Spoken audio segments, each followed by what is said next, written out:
Hello, how's it going? So, what a week, guys, eh?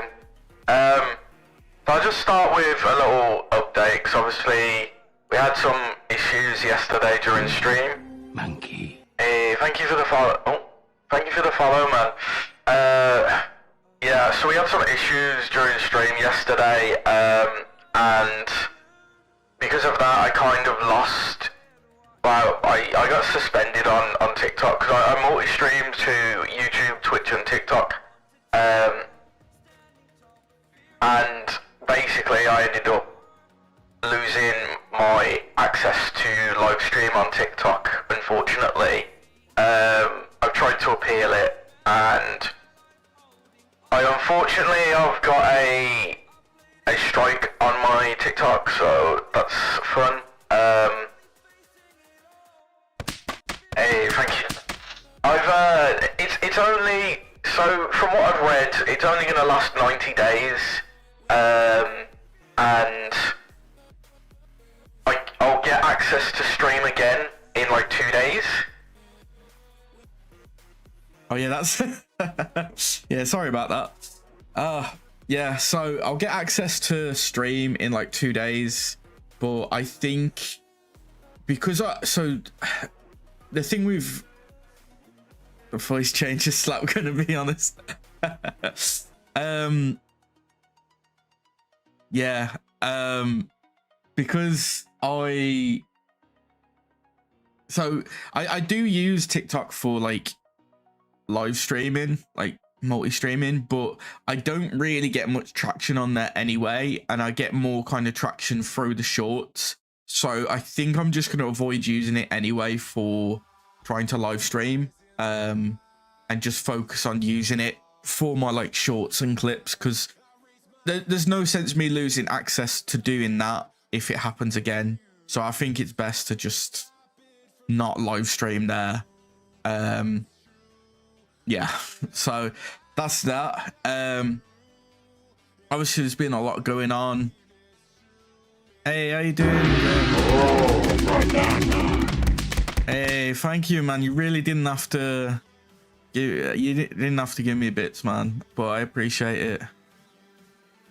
It honestly, bro, I don't want to like hound on too much with it, right? Because it keeps, it's kind of getting to the point where I'm like repeating myself a lot of like points on like what's going on, and I'm kind of at the point where like I am trying to just like not mention it anymore and just kind of like move on, because I just feel like we're not really getting anywhere. Like, we're trying to raise the issues, we're repeating what we're saying, and it's just being dismissed. So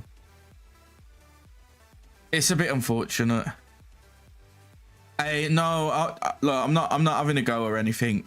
Sorry if it came across that way. It's been a long week, bro. But I do appreciate it. I do appreciate it. It's just kind of been really eye-opening this week for me that like you're not allowed to speak your mind unless you agree with someone 100%. And in this space, not even this space, but in general, because I know it's like a broader issue, it's just like you're not allowed to just like agree to disagree anymore, which is so bizarre to me, because I've always been like a person that, like, you know, we might not always see eye to eye, we might not agree on everything, but we can like, you know, if we can find some sort of middle ground, then that's great. But you're not, like, at the end of the day, you're not always gonna get along with people, you're not always gonna agree with people. It's like being in a workplace, right? You're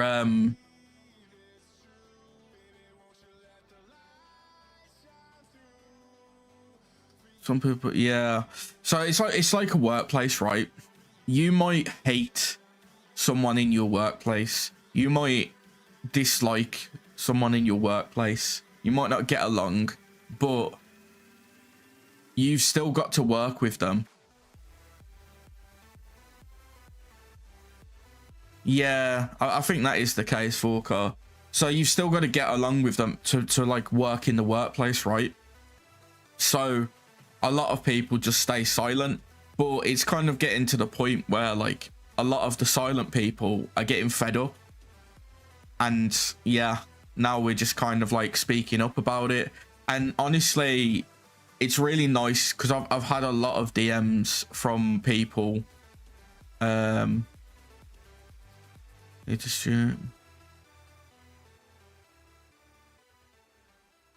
yeah, but that's the thing. I feel like the space as a whole has become very echo chambery, where like you cannot have like the slightest disagreement. Because if you do, you're just seen as problematic, and they'll just start trying to push you out, start trying to like make up lies, twisting narratives, all that stuff to get rid of you. I've seen it time and time again, and I'm just tired of it. I think many people are just tired of it because we just want to, a lot of us just want to like vibe in the space. We just want to, you know, do our content. If we've got issues, we want to be taken seriously when we raise those issues. And you're not always going to agree with people, but because it's like so much of the space is like heavily engrossed in like Twitter, because I do feel like for content creation, Twitter is like a crucial thing, because you know, it's how you like communicate with other content creators. It's how you communicate a lot of times with businesses and like game developers and stuff. Also, you won't bring it up here. Yeah, that's true. That's true. Yeah, that's kind of the thing. It is a blessing and a curse, because it's great for communicating and setting up collabs and stuff like that. But there is like the other side of it, where there's so much toxicity, so much negativity on Twitter, and you've just got to kind of put up with it, and there's not really a way around it. Hey, you're doing good, Amperage. So it is a difficult one. There's not much you can really do about it, unfortunately. But people in the space are just very, very quick to like dismiss you and block you, start sprouting lies and twisting narratives to make you look like a problematic person. I'm blessed because I found you some reasonable. I know, it's honestly like I'm kind of happy that like it's blew up in the way it has, because I have had so many DMs, so much support, so many people coming forward and just being like, you know, supportive and agreeing with me. Men have come forward and shared their stories with me of experiences they've had, and it is disheartening to read and to see that happens in the space. And I don't think it's specific to like VTubing, but it's very, very dominant in the space, and that's the problem. And I do kind of feel that as a VTuber, we kind of have like this negative perception from anyone outside the space, where we're seen as like weird or you know disgusting or just like problematic. And I get why. Like, so I won't mention names, but there's a person who I've been like speaking to. They've been kind of watching what's going on. They're someone who's outside the space that's trying to get in, and they've been like saying about like how, you know, people perceive the space as negative, as problematic. People in it aren't good people, that kind of stuff. And I can't disagree with him, because I get it. Like, there's so much negativity in the space, and it's just constant drama. It's like you go on Twitter every week, there's something new happening in the drama space. Clearing up a bit of time, but look at how Gora did that promo with baseball game. Yeah, I think as it becomes normalized, it will like slowly cleanse itself a bit, but it's going to take time. I don't think it's gonna change until like, I don't know, maybe like 2, maybe 3 years, and then what? Because right now, like the last year, also I felt like there's been like a massive shift of like negativity and hostility in the space, and it's over like the last year or 2 years where it kind of feels that people outside the space are starting to get in the space.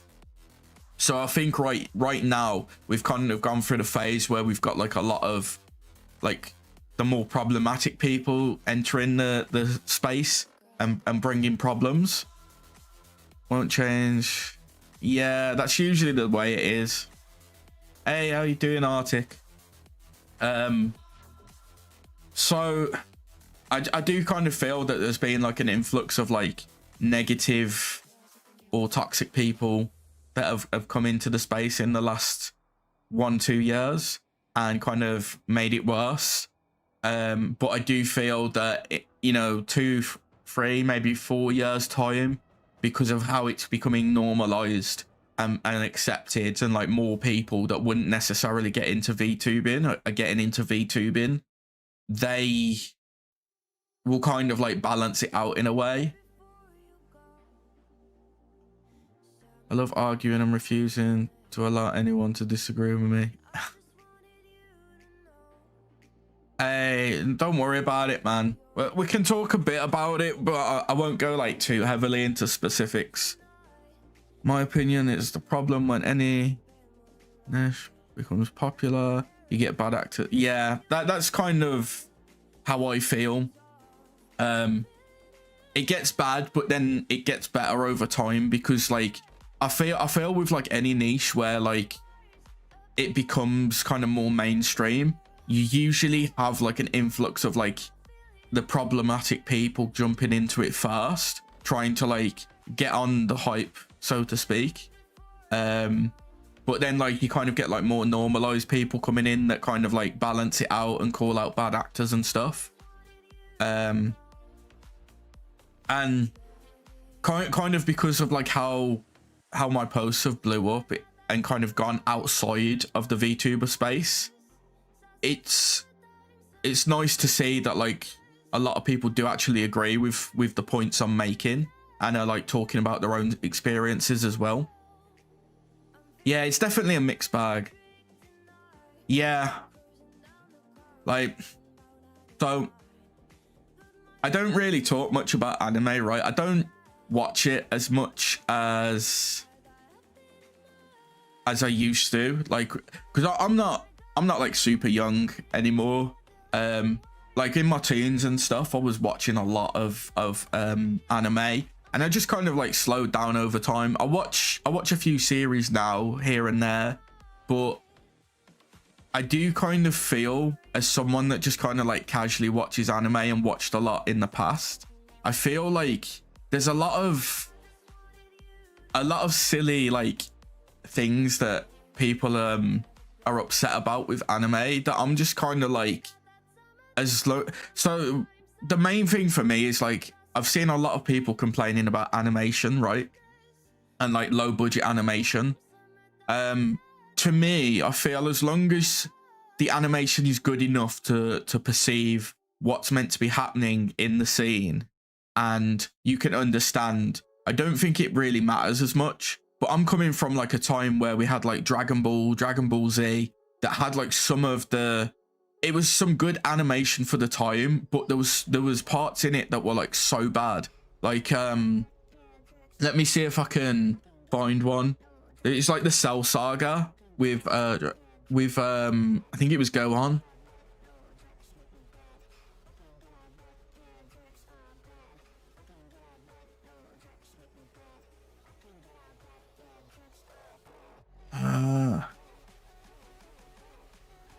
Can't find it.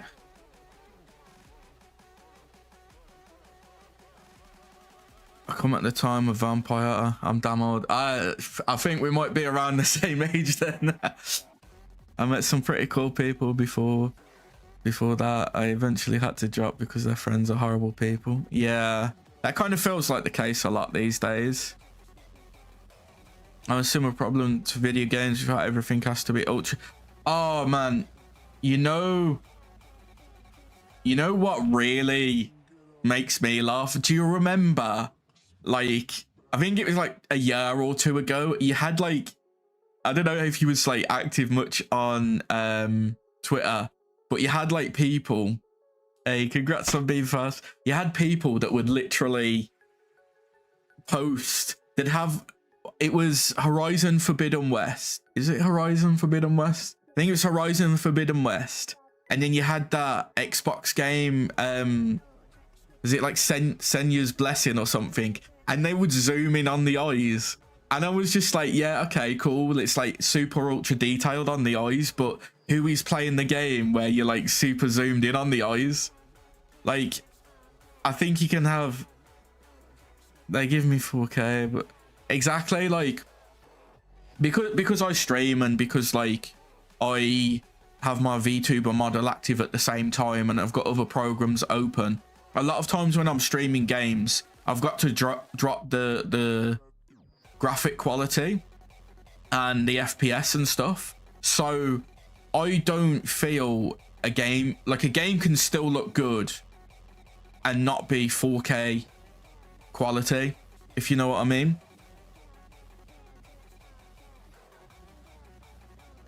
Because the thing is, right, when it comes to like graphics, I feel they can be important, but some of the best games that I have played, some of the most enjoyable games, aren't like, you know, the best looking games. They aren't like highly detailed and stuff. Like Schedule 1, for example, Vampire Survivors.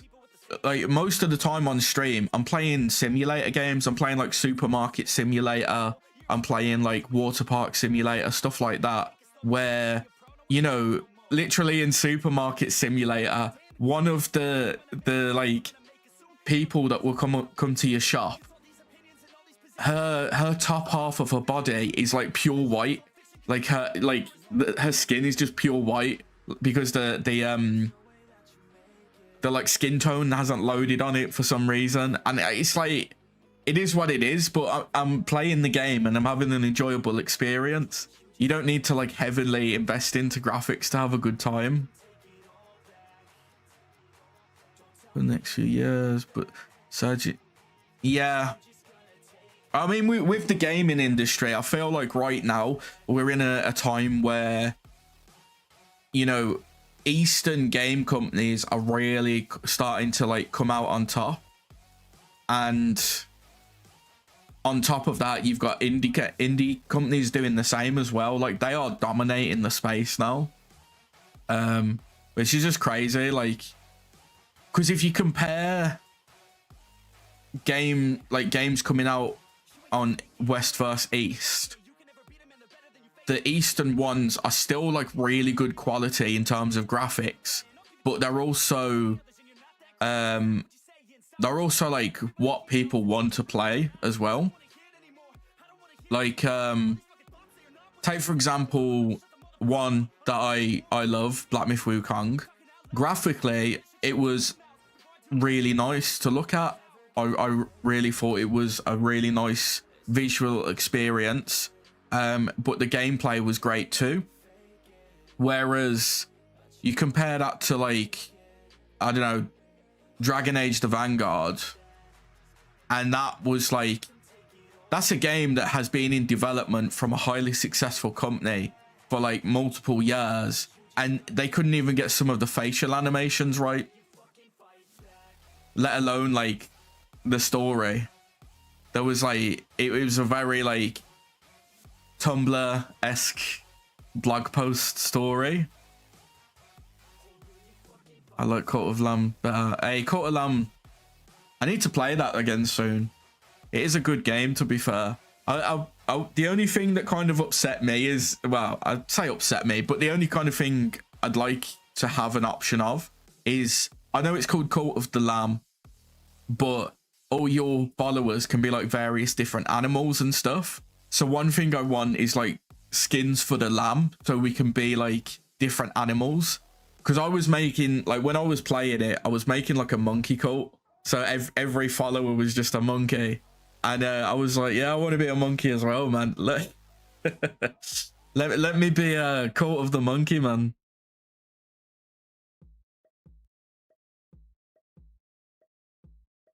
God. Monkey. Exactly.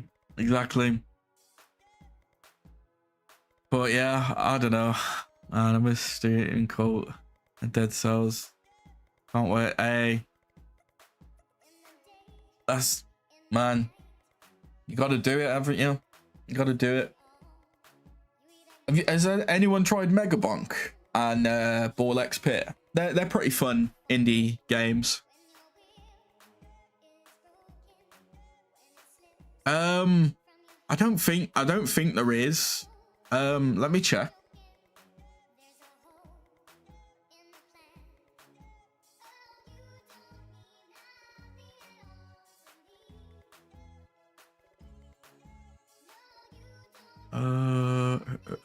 Where are we? More, no. Workshop. I don't think there is, you know. Nah, there's not. I stick to let it die. Let it die. I've heard of that. I don't think I've had a look. Yeah, I picked up so I picked up Megabonk and Ball X Pit. I think it was last week or the week before. Monkey. Hey, thank you for the follow, man. But they're both like really chill games. So like Ball X Pit, it's kind of like Space Invaders, but like not. It's hard to explain. It's like Space Invaders, but you like throw in balls and like the bounce off the walls and stuff, and then you can get like other unique balls that you can throw. But it's pretty fun. It's pretty fun, nice and chill. That's a really nice indie game.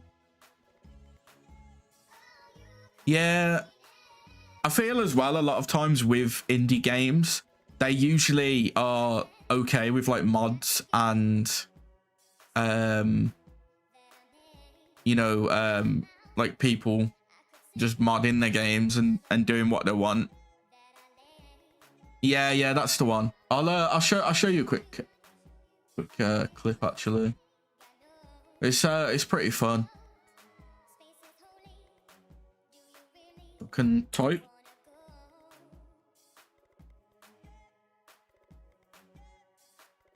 Let me see. But you know what? We'll get Charlie playing it. This game. Give me a second. Yes, we got Charlie playing. It just came out. It looks very interesting. 25% more damage. I want to try laser. Well, I want to just, like, you've got like different balls. Clobber them in a straight line. That sounds nice. So you're like throwing out different balls, and then you can get like upgraded ones that do other things. So like this yellow one here, when it bounces and hits an enemy, it sends out like a line, like a laser in a line. So you've got like a horizontal one you can get and a vertical one.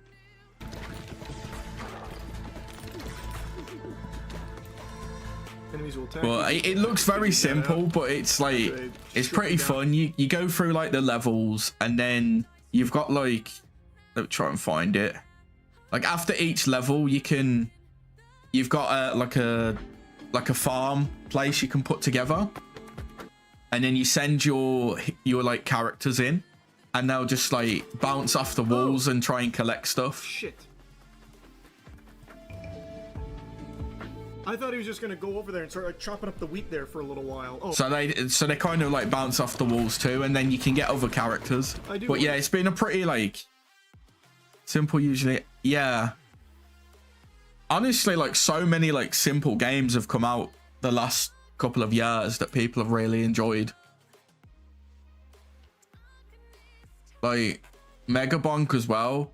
It's like Vampire Survivors but 3D. And it's so fun. I'm seeing a lot of buzz about Mega Buzz. So you have like your character, and you're just basically controlling. Yeah, exactly. And I think that's something that a lot of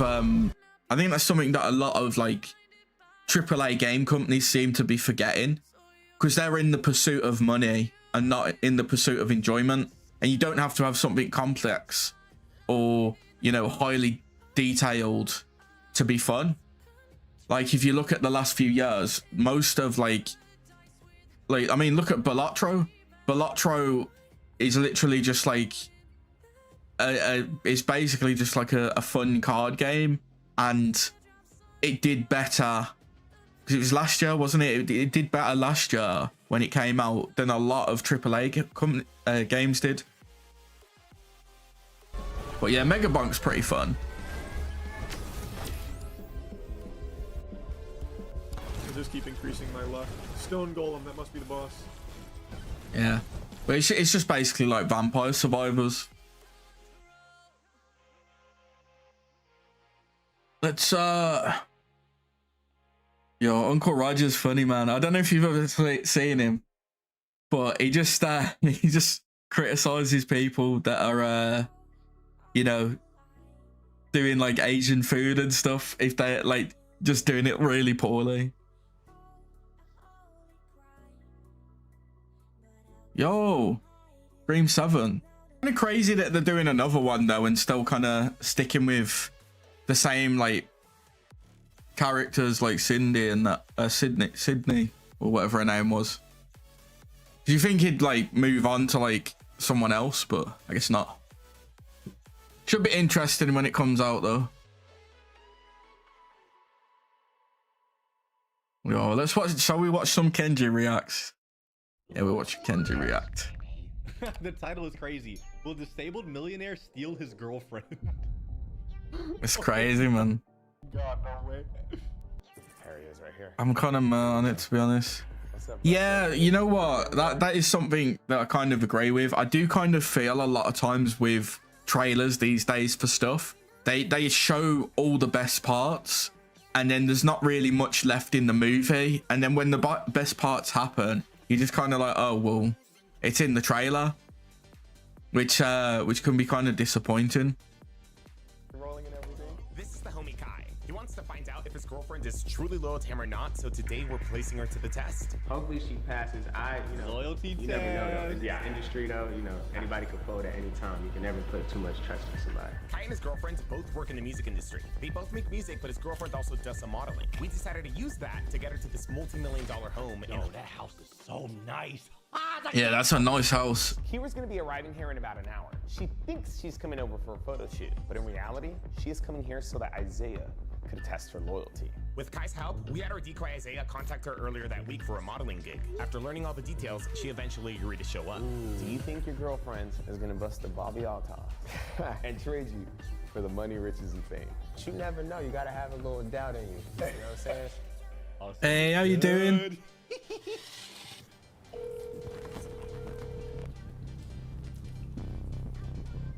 You know, the thing with this show, because I've seen the channel a few times.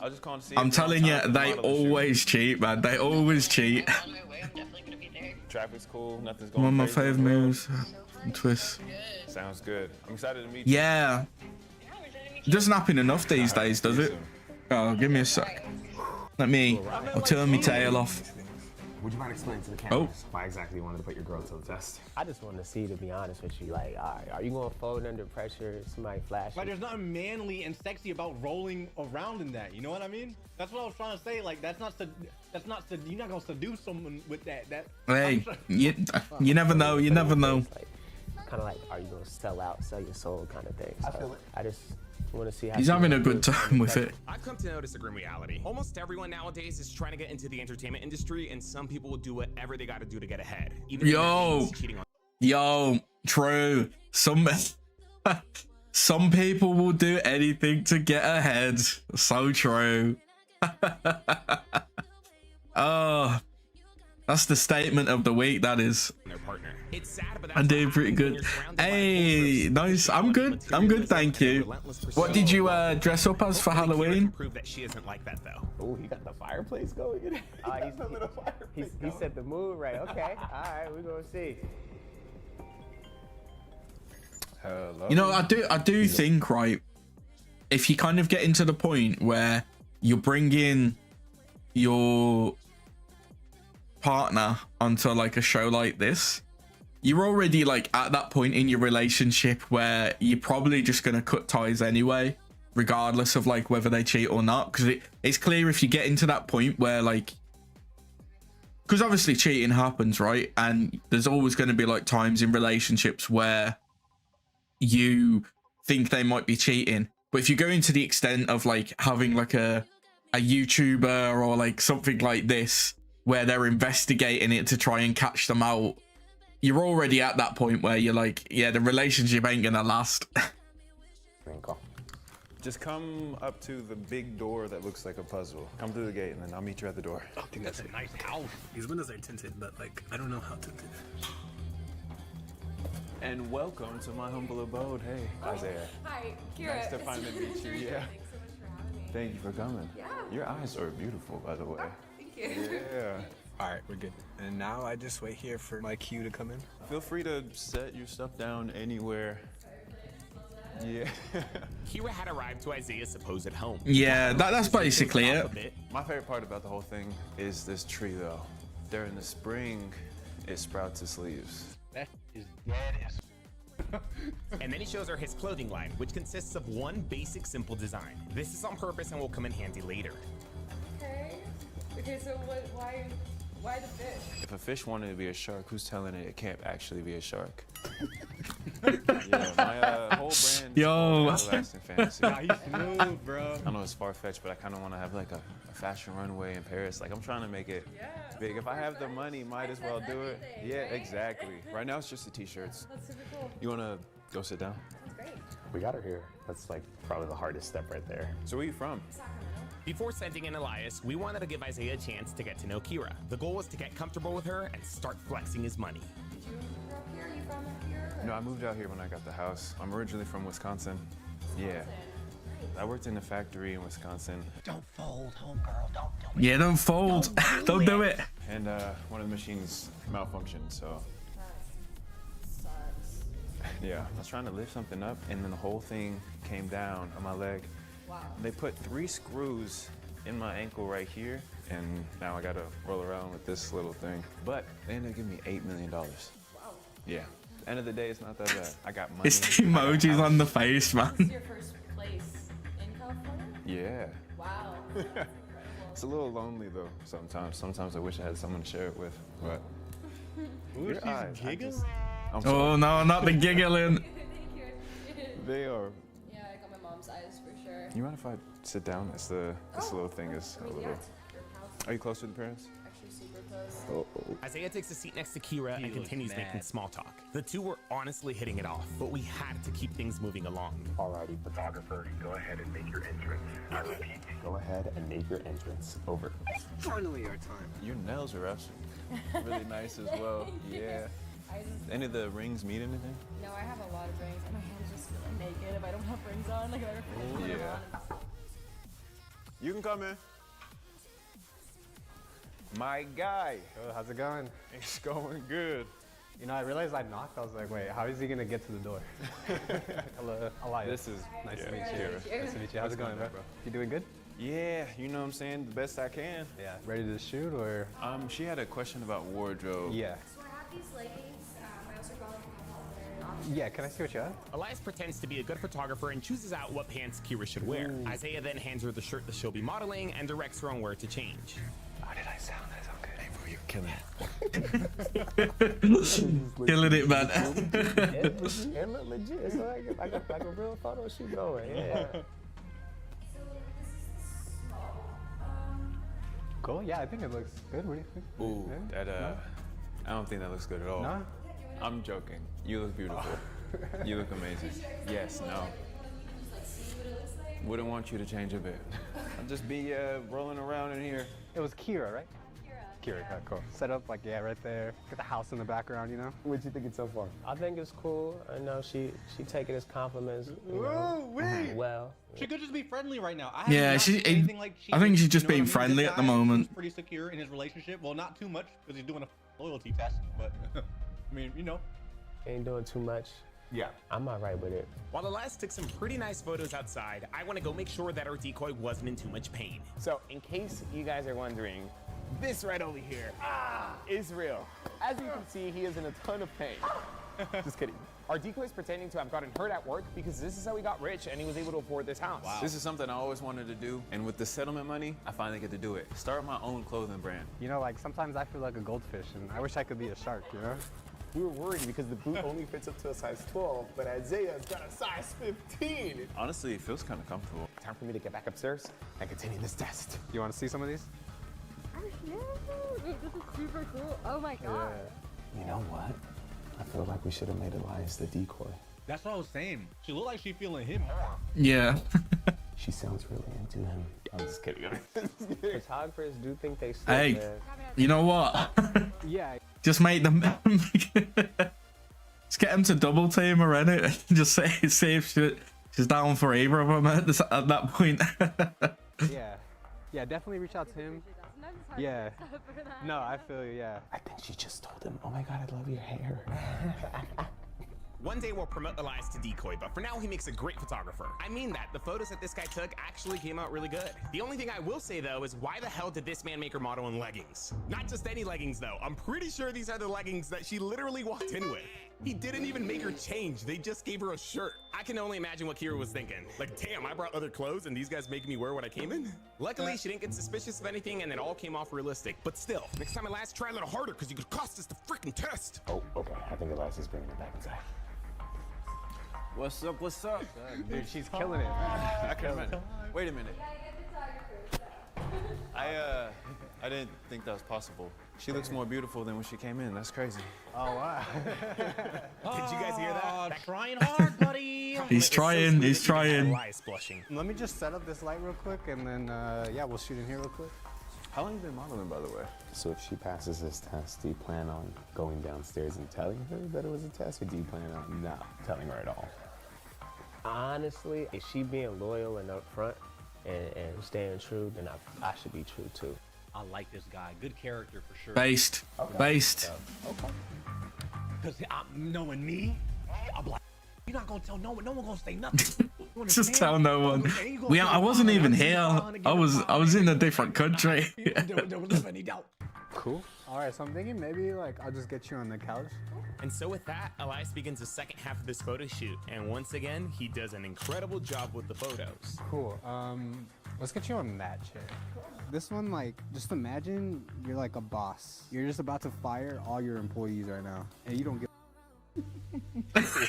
Actually, she had those leggings outside, right? Yeah, you want her to. You think it'd be crazy if we switched? Yeah. No, yeah, let's do it. Yeah. Isaiah wanted a different look, so he asked for an outfit change. Elias chose out another set of bottoms, which were also black, and Isaiah, for some reason, gave her a larger shirt. Damn, he gave her a men's large. It's about to be a dress on it. Not much of a different look if you ask me, but that's okay. You see, this outfit change was simply a diversion. Okay. All right, bro. Yeah, I gotta go to my car. Appreciate it. It was time for Elias to exit the scene, under the guise that he ran out of space on his memory card and had to get one from his car. You did a good job, sir. Thank you. Thank you. I told Dee that it really sounded like she was into you, so we were thinking about making you the decoy instead. I mean, I could have slid in. Bro's there. He's like, I could have done it. I could have done it. I mean, I could have asked for her number later if you really wanted me to. Relax. I could schedule another photo shoot.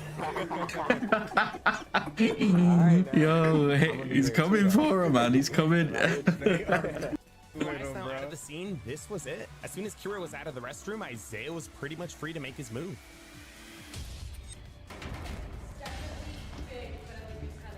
Yeah, you look beautiful. The photographer, he left something in his car. Yeah, he said he forgot like an SD card or something like that. We can just hang out until he gets back. Thank you. All right, here we go. Gotta listen in, okay? So you said you've been modeling for 2 years?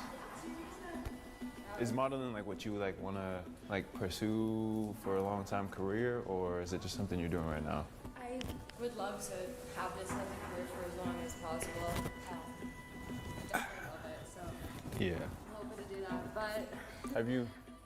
My bad. Go. yeah, I don't know. I guess like at some point in time, I'd love to like have some kind of career where I like help people. She already folded, bro. She's letting him flirt with her. No, I mean, I don't think that at all. All he said was like, Yeah, oh, I think she's just being friendly at this point. I think she was she was more likely to flirt with the other dude. You know what I mean? Like, you're getting paid for a job, so you're gonna want to be friendly. I don't think if she starts flirting back and then she takes it further, I think maybe we could consider that cheating and flirting. But right now, I feel like she's just being friendly. She's being like professional. You know what I mean?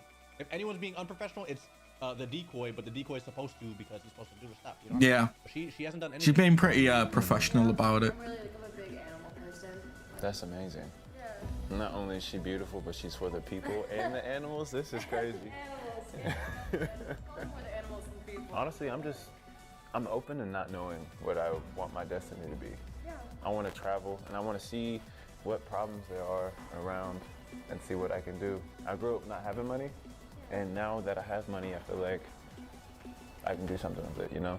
That's really cool. Yeah. No, I love that. I think that's like. They couldn't give him a better backstory, like he got his leg your face. Cause I'm just sitting here. His backstory is his leg got crushed and now he has $8 million. You know what? That's a good point, actually. The backstory is kind of weak, though, isn't it? How did you get your money?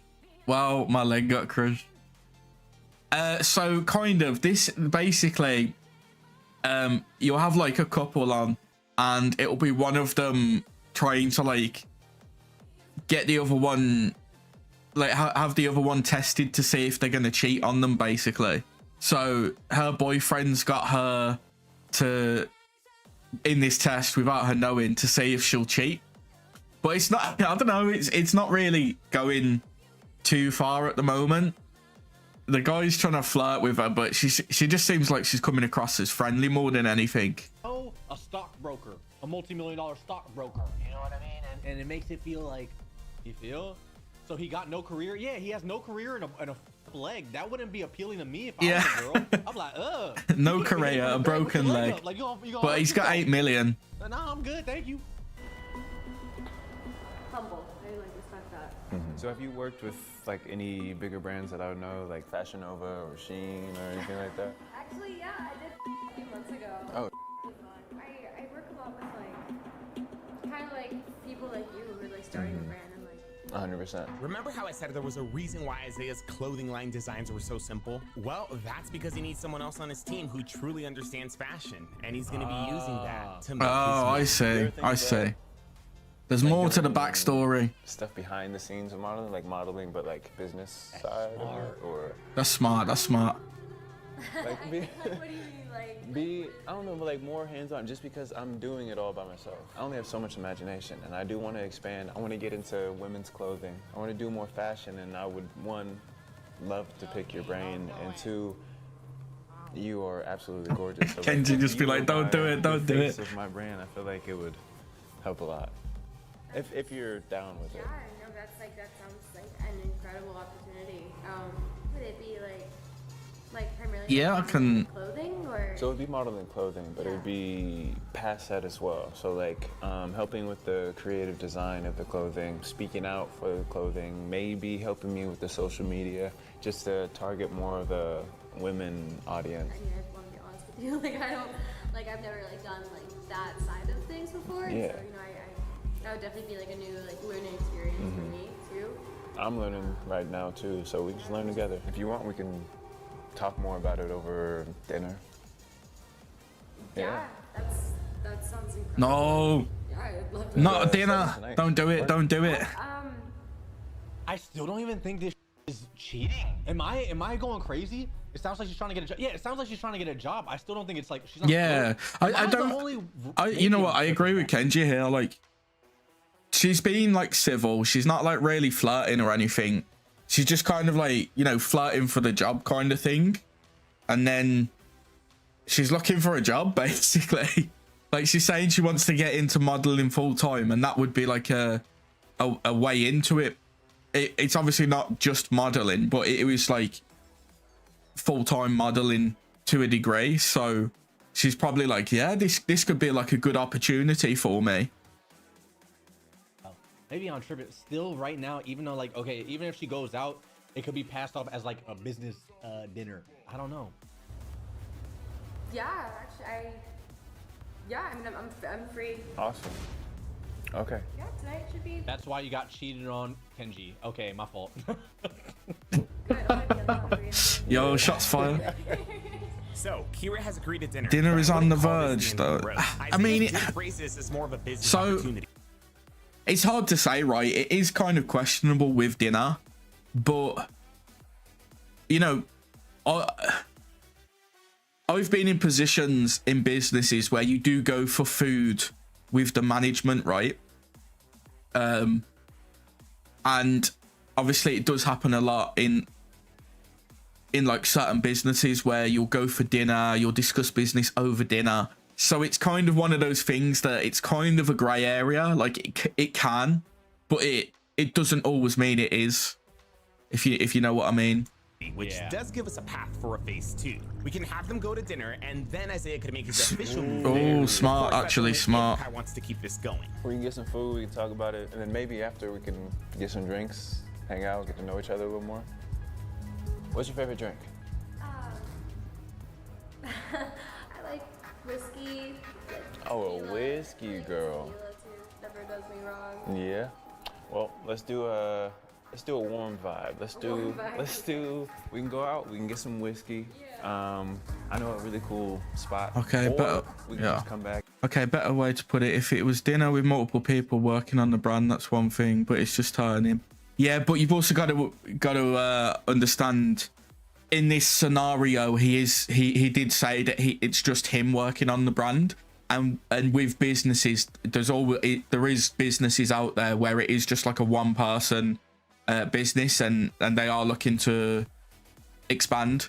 So like, for example, someone I work with is looking to start his own business right now, and he is reaching out to people like investors and stuff. Now obviously, because it's just him and it's still early days, he's got to, like, you know, he's going out for meals with them, he's sitting down with them to discuss the business. So it can be iffy, but it's not always the case.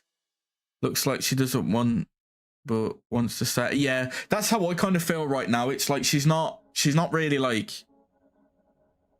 she's not really flirty. She just kind of like seems more interested in discussing the job and potentially getting a job out of it. Kick it here, I got Connect 4. You know, just get to know each other a little bit. Or maybe I think we should just like maybe just stick with dinner. Oh. That's what I'm talking about. See, I told y'all. I know the YouTube comments. Kenji, she's gonna cheat. She's gonna cheat. No, she's not. She ain't gonna cheat. I'm trying to tell you, he framed it like it was entrepreneur, business. maybe. Yeah. Maybe it's because the photographer seemed familiar. Oh, I'm taking that. The impression is involved. Yeah. Oh, yeah. Like, I see where you're coming from. I guess But it could just be like, it's his business, right? And it's just him, and he's just worked with that photographer a few times, but they're not like, you know, full-time kind of thing. It's like he needs a photographer, he's hired him before, and then he's like, yeah, I like your photos, I like how much it costs, so I'm gonna use you again. That kind of thing. Getting drinks and like going out after that is just kind of a different vibe than. And what do you mean by that? I mean, it's like I don't know. I feel like She's happy. It feels like the intention of that is like more of like a hookup versus like a friendship, business partner. Okay, yeah. I don't see it like that. I feel like we can go out, we can have some. Hey, drinks, thank you we for the can have luck, Fialia. A little bit of fun, get to know each other, and we don't have to necessarily hook up because we're just doing it as friends, right? Yeah, I mean. Just to get to know each other. Yeah, I just like I do have a boyfriend. Oh, W. W. Putting him down. Might be uncomfortable if I'm like going out and like getting drinks. There you go. That's me.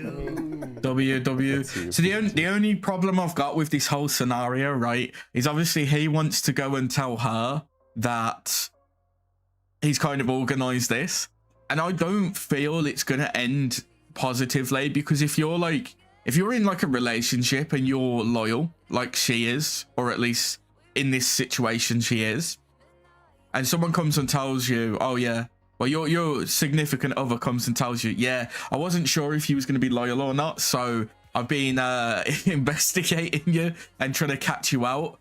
It's very distrustful behavior to begin with, so she might not take it well. The intention might be good, but she might not take it well and escalate it worse than it could have if he just didn't in the first place. Just stick to it though.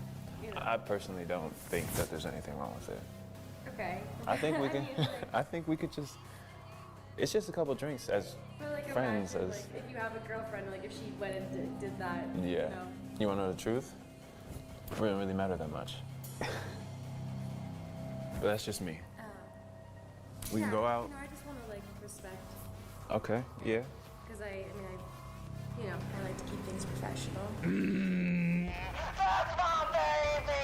That's my baby boo. Yeah. That's just like my. I just don't really That's see it right, as like girl. a bad thing. Yeah, I think I just rather stick with dinner. Okay. Oh. It also doesn't help that he's f***ing crippled. You know what I mean? Like, Yeah. he's got a messed up leg. And I think he's got that no kind food. of they could have sold his downplays backstory as, like, it a bit oh, as yeah, I well. come from family. Yeah, me and my father just go golfing every weekend and talk about our multi-million-dollar deals with Google. Like, you could have said anything.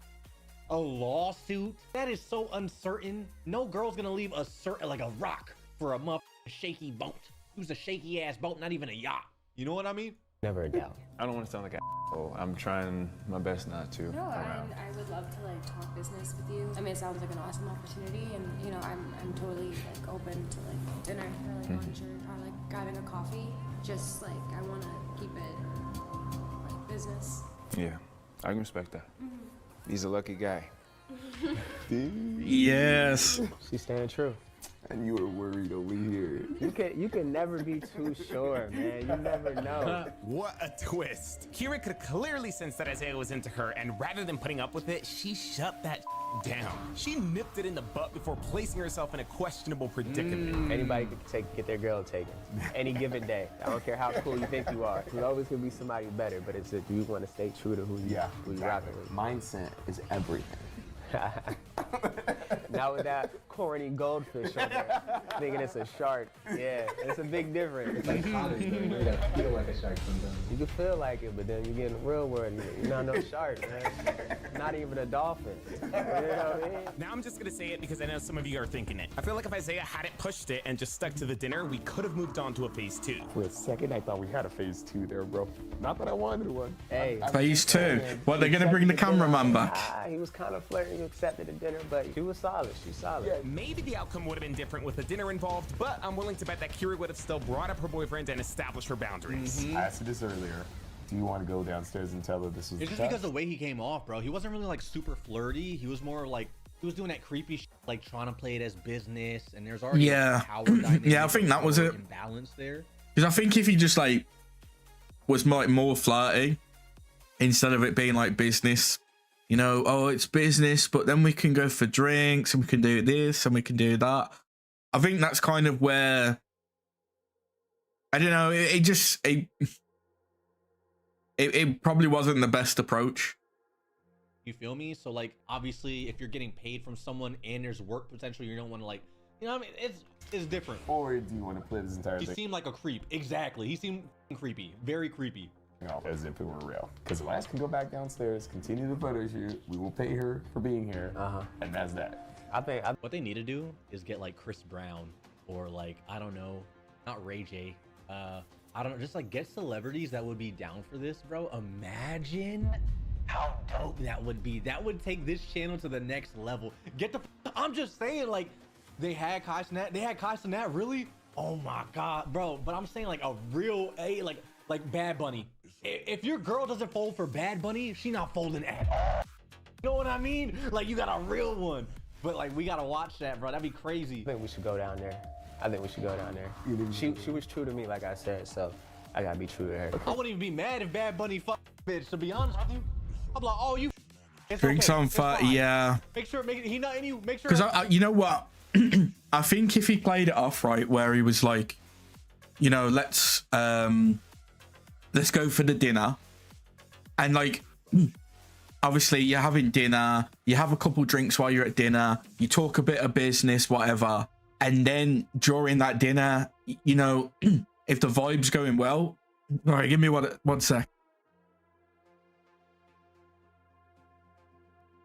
Oh, throat was messing up then. You go for the dinner, you have a couple of drinks while you're there, and then during that dinner, you're like, oh, well, you know, things are going good. Shall we go out, get a couple drinks, talk a bit more, go from there? That kind of approach probably would have been better than hitting her with dinner and then hitting her with like, oh, let's go for drinks after as well. Like, baby step it kind of thing, not like just throw it in her face. Have his kids. We gonna be rich. She like, we? Yeah, we. Yeah. Cool. She can't stay mad at me for too long.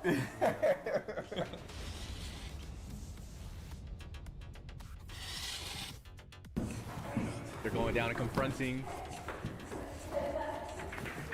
Felix. Hey. What's up, love? What are you doing? So look, I gotta come clean to you about something.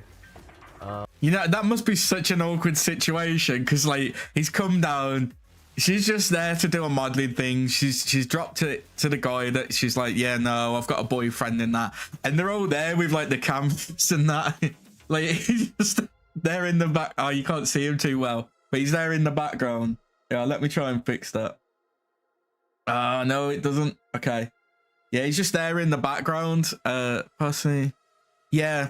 I definitely think if you get to the point where you're testing your partner to see if they're going to cheat, the relationship is probably already in a bad state as it is.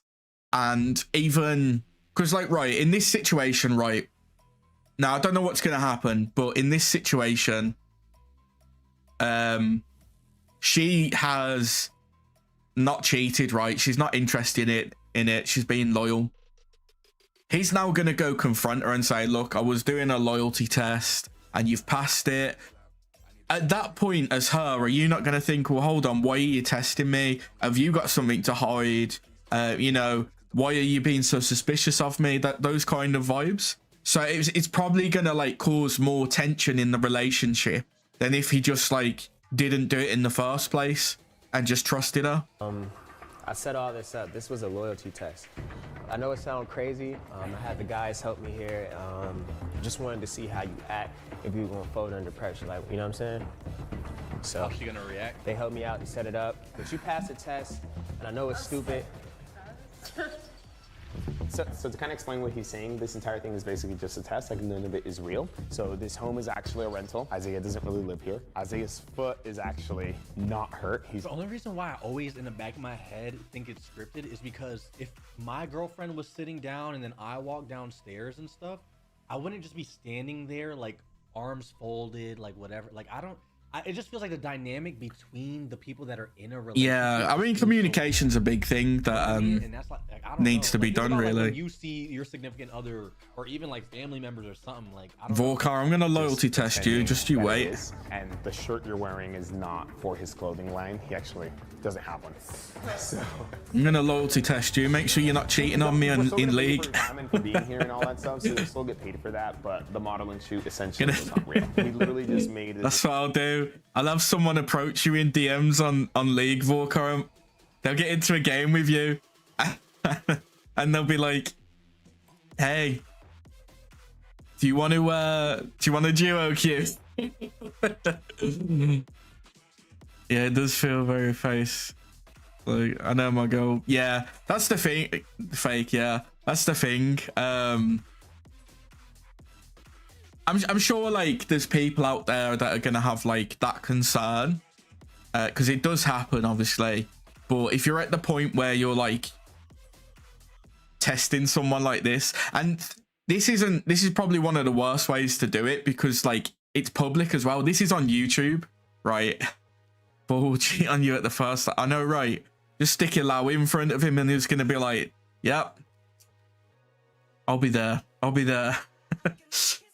But yeah, this is a very public way to do it, which makes it even worse. Entire scenario up just to see if you would go on a date with Isaiah or not. And you didn't. You turned them down. You said no. I had no doubts, but you know, I just had to make sure, and I know Like how they're talking, like I would never talk to my girl like that. You know what I mean? I'm like, babe, hey, babe, it was a prank, baby, babe, it's a prank. Don't be mad now, girl. I know how you get. You know, like. Allow is like, no questions asked. Damn it. Hey, we know who you really want, though, Porker.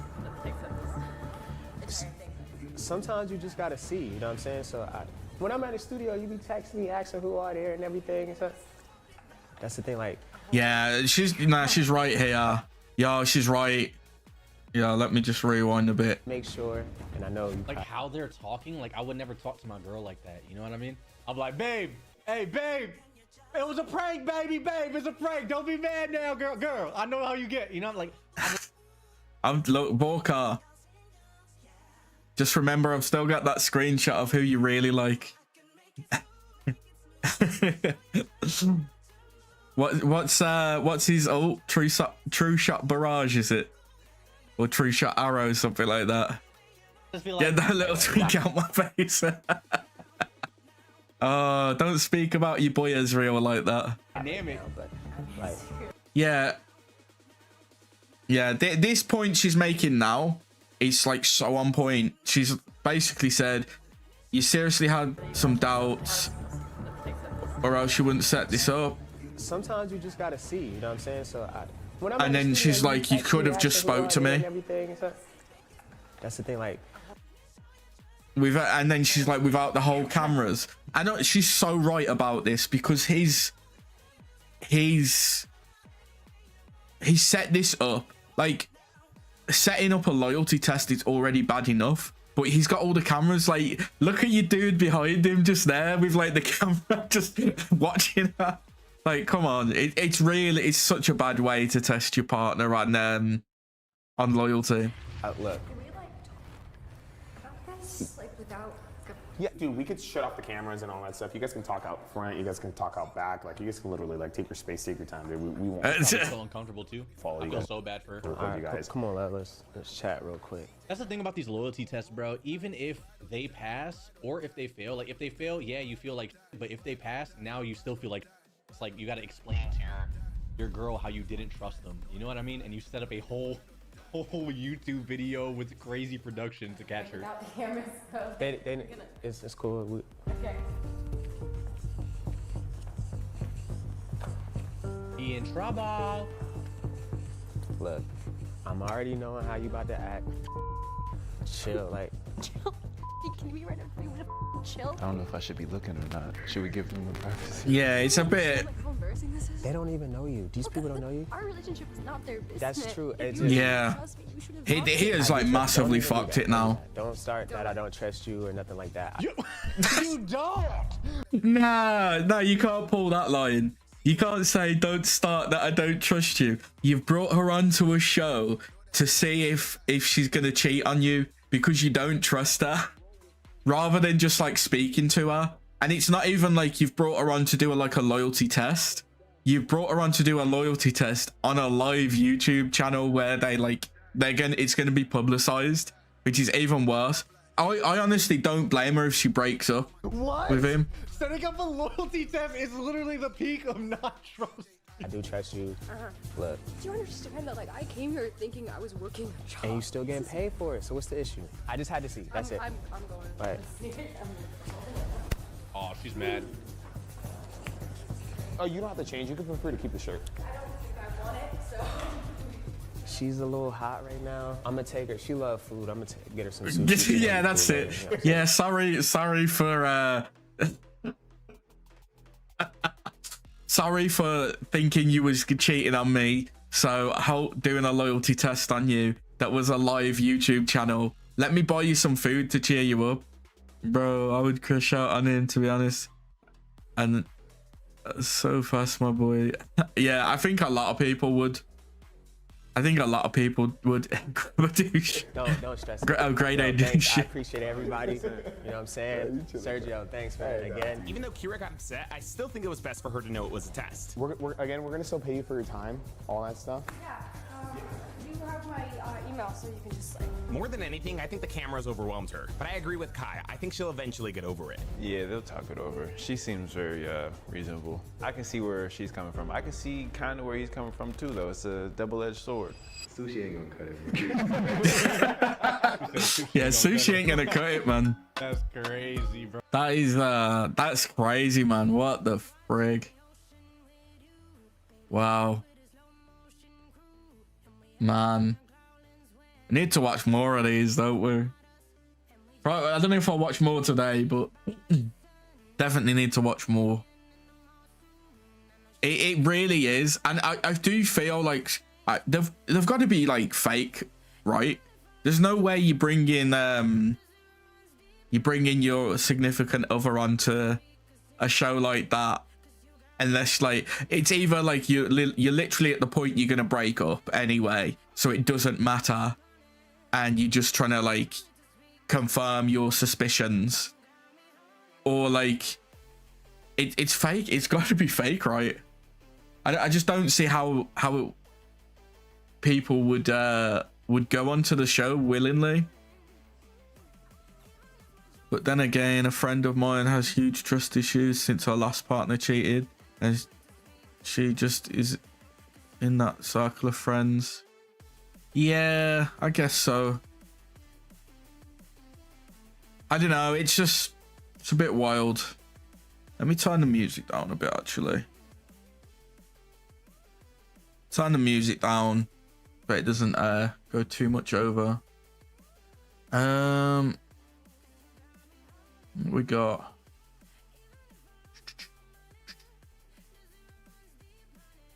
Oh, I've been watching a lot of their videos as well. Mind Pulp, they're proper on point, man. Proper funny. They just play like old games and just show like how bad they can be. Nah, man, you gotta work through that. Shit can be abusing your partner or something. Yeah.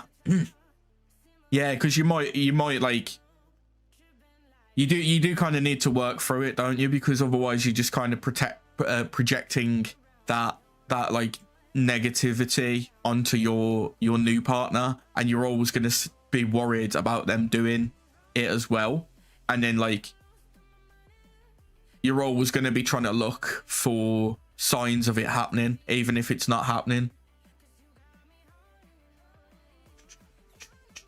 Yo, have you ever seen that? Honestly, gotta go. Enjoy your day. Hey, thank you for stopping by and have a good day. Hey, how you doing, Jin? That's also sad. Maybe she misses that one little reason to be strong enough to leave it unless she genuinely enjoys it, and it's a bad circle.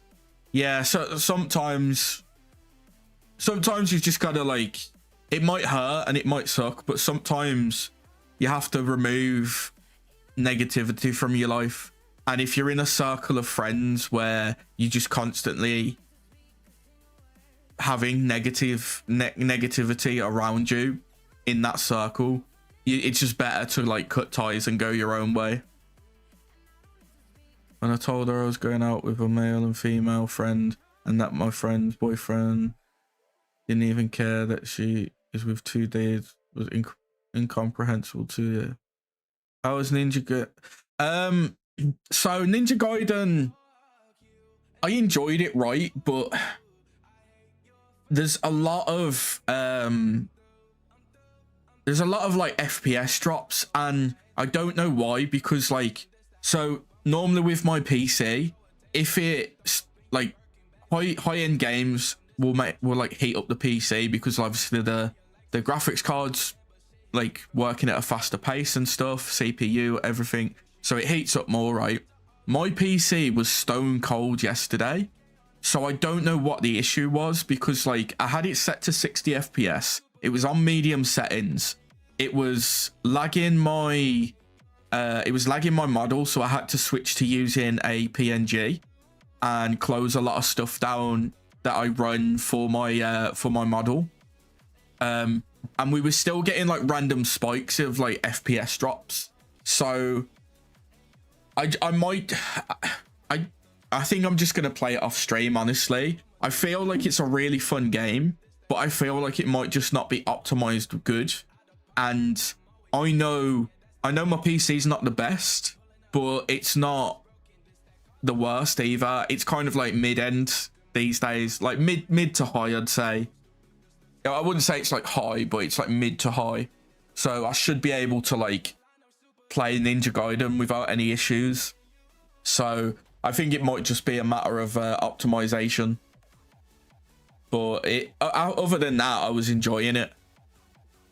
Best way to deal with that anxiety: honestly approach your partner. Playing games like this, even if your anxiety is warranted, are a red flag in and of themselves. Yeah, that well said, well said.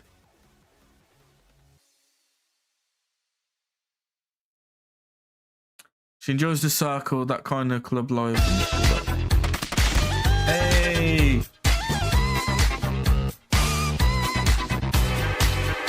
Hey, Mildra. How you doing, buddy? How you doing? What was you streaming? Tabletop RPGs. Yo, what was you playing today? I still need to get that, you know. I've been thinking of getting it for a while because I know they've got like Warhammer the Old World and Warhammer 40k on it. So I do want to get it so I can play some Warhammer Old World, because I've got into Warhammer Old World about 3 months ago now, 2-3 months ago, and I've been enjoying it, man. It's kind of one of the reasons why, like, the last 2 months or so, I haven't been streaming that much on Saturdays, because I've been like going and having games of Old World, and thankfully the place that I can play at has games on Sunday as well. So what I think I'm going to do instead is I'm going to try and get games scheduled for Sundays so I can stream on Saturdays, and then on Sunday I can just do what I need to do in the morning for like TikTok shorts and whatnot, and then just play some Old World and chill. Yeah, Mildra's cool, man. He's a cool dude. Very chill, very chill. He plays a lot of like RPGs and stuff, and yeah, you should go check him out. He's a great dude, great dude. But have you ever seen Caleb Hammer? Honestly, I fucking love this channel. He brings people on, right, and he's basically like, he's like a financial advisor kind of thing. So he'll bring people on, they'll kind of go through their finances with him, and he'll kind of like point out where they should be, like, stop spending, where they can save, stuff like that. But some of the people he brings on are just like so out of it. They're like heavily in debt, and they're like, yeah, oh, have you seen my little Labubu, bro? Or like, you know, they're just like spending money on like Labubus and like random like stuff that they don't need because it's like a fashionable trend. Oh yeah, I honestly, Mildred's got such a nice design as well. If only he was a monkey though. If only. Gotta do some. Hey, no worries, no worries. Yo, we need to watch this actually. James Corden, the man. Downfall. James Corden. He was like he was a popular. You're not winning that one, Woo. Hey, look, you're 2 letters away, bro. Just make it happen. 2 letters. You can do it. Just think, Mildred the monkey. Doesn't that sound so much better? Yeah, if you don't know who James Corden is, he was like an actor that kind of blew up over here, and he kind of became like a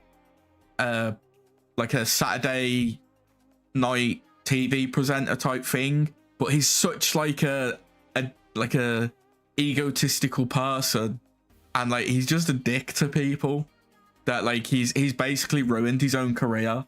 So I'll give this a This watch. UK celebrity is truly insane. Hello, you gorgeous donuts. James Corden is arguably one of the most famous people to come out of the UK in the last decade or 20 years. He quickly became some sort of national treasure within the UK and went over to America and became even bigger. However, he actually had one of the biggest downfalls that I've ever seen a celebrity have. So I thought in this video we would document his rise to fame and why he fell off a cliff so quickly. When researching this, there is so much that I found out that I didn't know, so stay tuned because some of this is really shocking. So James Corden started his career with a few acting gigs when he was very young. He appeared in shows such as Martin Gaye, which was a musical, and also Whatever Happened to Harold Smith. I know, two bangers that I watch every single day. And he kind of worked his way up the acting ladder, which led to him gaining a role in the series Fat Friends, where he met Ruth Jones, who he would later go on to be in business with and create Gavin and Stacey. James and Ruth would write the whole show, produce it, and also act in it. You could say that them two were arguably the biggest characters on that show as well. For people that don't know what Gavin and Stacey is, it's a sitcom which basically took the UK Yeah, Gavin by and Stacey storm, was and I like would such a still say big today sitcom is over one here. of the most beloved sitcoms the UK has ever produced. I've rewatched it about 4 or 5 times, and every Christmas I watch the Christmas specials. It really is a great show, and I feel like this cemented James Corden as a, you know, a credited person with a lot of talent. And Ruth Jones as well. I think this show was especially great for me because I kind of could relate to it, whereas I couldn't relate to a lot of other, you know, kind of sitcoms or shows around that time. The fact that the Welsh family in the show lived in a house which strangely looks similar to mine, it just like, it kind of encapsulated you and you were kind of sucked into this universe that obviously didn't exist, but it meant so much to you. Now, like I mentioned, James would actually act in this show. He played the role Smithy, and he actually won a BAFTA for his acting performance in 2008. And it's easy to see why, because his character was very layered, it was very well written, and he was also extremely funny as well. We're getting an Indian. What do you fancy? Chicken boner, lamb boner, prawn boner, mushroom rice, bag of chips, keema naan, and 9 poppadoms. I'm just gonna stick it on the table, you know. Whoa, right.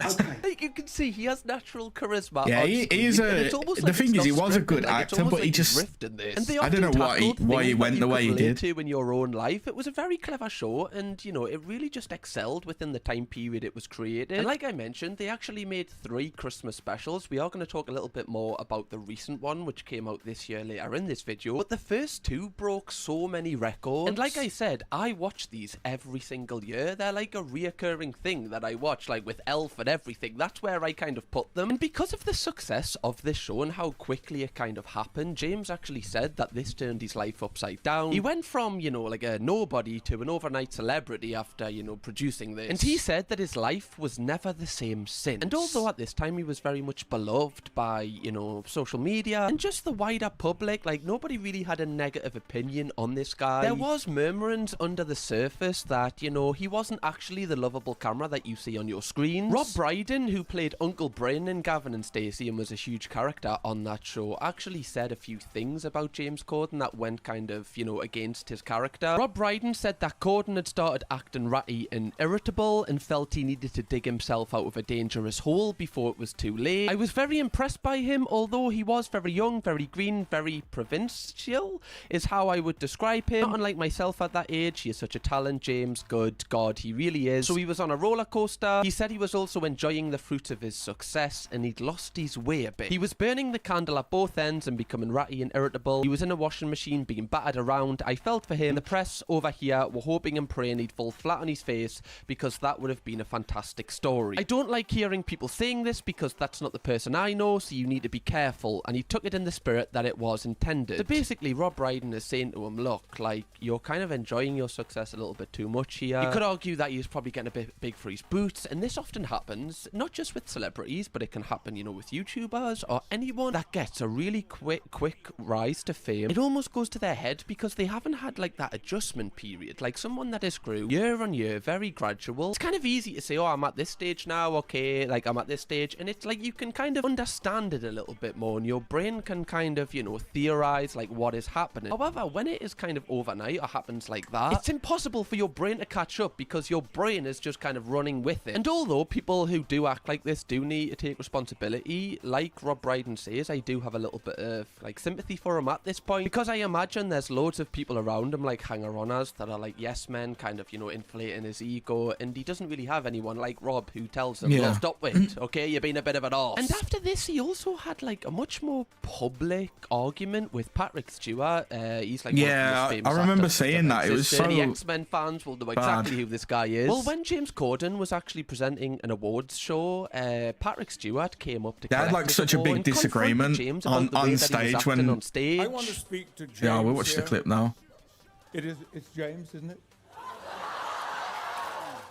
When the presenters are up here and when the recipients are receiving their awards, don't stand at the back of the stage with your hands in your pockets, looking around as though you wished you were anywhere but here. Oh, you couldn't be more wrong, sir. You couldn't be more wrong. Oh, genuinely. And if it looked like that, I'm so sorry. But when you come up and present an award, just get on with it. There we go. So yeah, it was such a bad interaction because, like, obviously, like Patrick Stewart, like he could have like just done the award and then spoke to him after, like privately about it, and probably like James probably would have took it a bit better, right? Because it's kind of like publicly calling him out in front of everyone.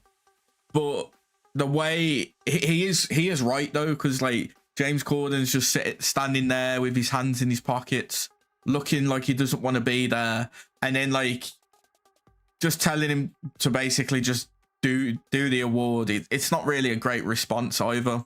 Obviously, you can see here that this must have been some sort of thing that's been like kind of bubbling under the surface between these two. Or at least Patrick Stewart's heard some stuff and he felt like he needed to confront him about it. Because it just seemed kind of out of the blue. Like, it's such a weird thing to pick up on. Especially when you've just won an award. Like, it's just weird to mention James Corden. And clearly James was defensive here. Like, he kind of got his back up a little bit and just told him like, "Oh, mate, just collect your award, then piss off, will you?" From where I was sitting, I can see your belly. And he's throwing insults now. At the back of the room. These people down here, you know. Sorry, I'm waiting for the punchline. Go on. No, seriously, go on. Okay. No, go on. You can see my belly, and we can all see you dying right now. Let's go for it. Here we go. Now, weirdly, Patrick Stewart does come off worse in this clip. Yeah, he kind of does. To embarrass him publicly. Like, if this was anyone else but James Corden, because I know other, like, some people watching this will have just an opinion on James Corden. Imagine it's somebody else, you would feel sorry for them. And it's just kind of unneeded, but clearly at this point, there is kind of stuff within the, I guess, the celeb community where people are starting to be irritated by him. But us, the public, don't really kind of understand why. Now, despite these little hiccups, James's career would go from strength to strength. He would often be kind of like a solidified thing on Comic Relief, which was a huge show when I was younger. Like, people used to sit down and like just Comic watch Relief this for hours. I always remember Comic Relief is like a big thing over here. It's not as big these days, but it's like a yearly charity show where they'll have like loads of celebrities on doing loads of like skits, like comedy skits, singing, loads of stuff to raise money for various charities. So it's like a big thing, and you usually have like he did present it a lot in his like more popular days. He did like skits on it. There was one where he did like a talk with the England team that went mega viral, and it was really funny as well. Like, it was really good. When I look at you, everything tells me that you should be rubbish at football, and yet you're brilliant. You can see like all the other England players like David Beckham and like Ashley Cole absolutely creep because they don't know what's coming. They just know he's probably going to take the piss out of them all. And at this point, I was still a huge fan of him. There was so much more after this. There was ones where he like did one with David Beckham. He did like a fitness routine with Wayne Rooney and the Manchester United team. This guy was in with all of the big boys at this point. Now, because he was quite big in the sports scene, he actually managed to land a hosting role on the show A League of Their Own. For people that have never seen this before, it's basically like a panel channel show centered around sport, but it was really, really good and really funny. And I believe James actually hosted this show from around 11 to 13 seasons, I think it was. So this was a huge success for him. And I used to watch like bits and bobs of this. It was on Sky, and I didn't have Sky as a kid, so I couldn't watch it all. But sometimes there would be like reruns on other channels. But the fact it lasted that long shows how good the viewing figures must have been. And at this point, it seemed like James had almost completed life in the UK, like within the showbiz kind of scene. Like there was nothing more for him really to do. He'd kind of conquered it. However, in James's head, I don't believe this was enough, as he now wanted to conquer America. And I don't know if this was a coincidence, the timing, or if James knew this was coming, but in 2014, the host of The Late Late Show, Craig Ferguson, announced he was going to be stepping down after 11 seasons, and he was going to be replaced by James Corden, which, by the way, is such a mental thing because you don't really see many people who are big in the UK in the presenting scene go over to America and do really well. For instance, yeah, he did like a show over there, didn't he? Huge, but in America, you know, I don't think every single person in America knows who Ant and Dec are. So it is a big step and a very, very risky one. And I thought this was especially risky for James because his humour is very much like dry British, and I didn't really think, you know, America would take to that kind of style. However, despite this, James would go on to host his first show in March 2015, and this show would be the most successful thing that James Corden had ever accomplished. The amount of views that the segments on this show would get would be mind-blowing. I remember at the time him uploading these to YouTube and him just being everywhere. Like, he was just catapulted to a new level of fame that was like unfathomable from like the Gavin and Stacey days. And I believe his success was he mainly blew down up to so him being fast the because first of kind this. of late night show that realized it was social first. Like, people in America, like, you don't watch the actual full episodes of the late night show. You just kind of watch the clips, the interview segments, maybe it's the game showy bits. You don't, like, nobody really sits down to watch the entire thing because that's boring. And James realized this and just made social media the main focus. And the way he would do this was by creating concepts that created really good clips. His biggest concept, in my opinion, was carpool karaoke. The amount of views that this concept used to get was out of this world. Like, some of these have nearly 250 million views. Like, that is genuinely insane for a talk show. Now, this show basically consisted of James driving around in his Range Rover and having a music artist who would basically I remember sing their this. songs It was an along with alright James while show. he played it out of his car stereo. Again, He just basically brought on celebrities, like usually like singers or artists or whatever, and they'd just be like driving round and singing to songs on the radio and stuff and chatting. It was a good concept for a show, but yeah. Just simple concept that seemed to work so well. Now, the reason for the success and, you know, the huge numbers was basically down to the caliber of people he managed to get on this show, such as Adele, One Direction, Justin Bieber, Bruno Mars, Sia, the person that no one's ever seen. And when you go out of like the top 10 most viewed, it's still like insane. Ed Sheeran, Ariana Grande, Lady Gaga, Yeah, you get Billie so Eilish, many Harry Styles. celebrities like, on the for list it. goes on and on and on here. And I will admit, I did used to like enjoy watching these as like a guilty Yeah, I think it was good content. Like, it's so kind of crap, which makes it good. You know, it's just like basically listening to a podcast, really. Another Yeah. huge concept that James created was Spill Your Guts or Fill Your Guts, where basically he would sit celebrities down and he would ask them some really personal, close questions. And if they chose to, like, not eat it, they basically had to spin, like, a wheel of, like, horrible drinks and horrible food, and whatever it landed on, they would have to eat. And again, this is just perfectly set up for viral clips, because if you don't get them answering the question, which will create the viral clip, they eat something disgusting and there's your viral clip. Yeah. So basically, he's got it covered. It's a win-win, and again, basically. This was really entertaining. Like, it was such a simple thing that probably James didn't come up with himself, I don't know. But it works so well. Now, he did have some other concepts that were hugely successful, such as Drop the Mic, where basically he would do like a rap battle against a celebrity. I remember he did one with Kevin Hart. Adorable. Look at this guy. You're so little when you smoke weed, you get junior high.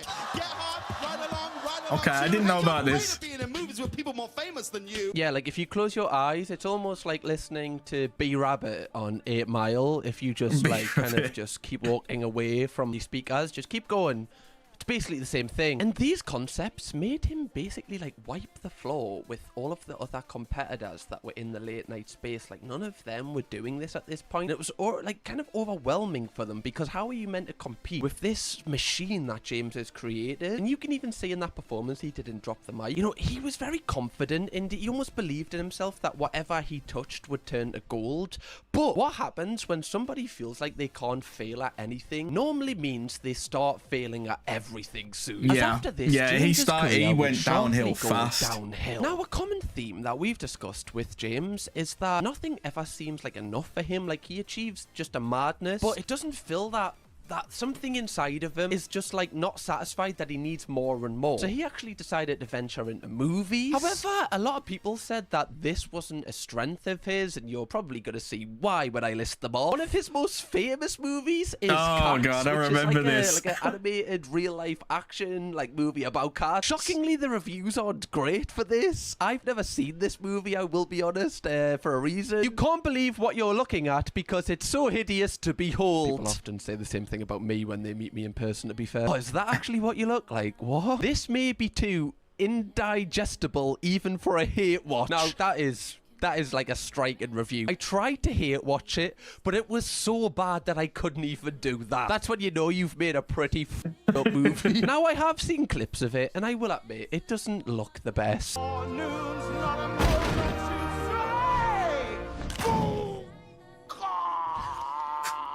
I think it's the faces that I just can't get past. Like, I wish they either just picked, I don't know, just like actual cats and just give them voices, or they animated it. Like, I don't know why they had to do some sort of human-cat hybrid. It just doesn't really sit well with me. No matter even if this movie had the greatest storyline ever, I just wouldn't be able to get past the faces, I'm afraid. Now, apparently this movie allegedly costed around 80 to 100 million to make, and it only made 75 million. Obviously, 75 million's a lot, but not when you've made a loss. So, you know, it like made such a massive loss. And James actually said on his late night show that he never actually watched the final edit of it, so that kind of shows you what he thought of the movie and how much pride he really took in, you know, being an actor in that. James also made another movie called The Prom, where he, a straight man, plays an openly gay guy. And the way he plays it is just like very stereotypical, and people I didn't know about this. Hate for this because they were like, why didn't you just cast a gay person to play a gay person? Like, why did you need James Corden, who's a straight man, to play like this like flamboyant like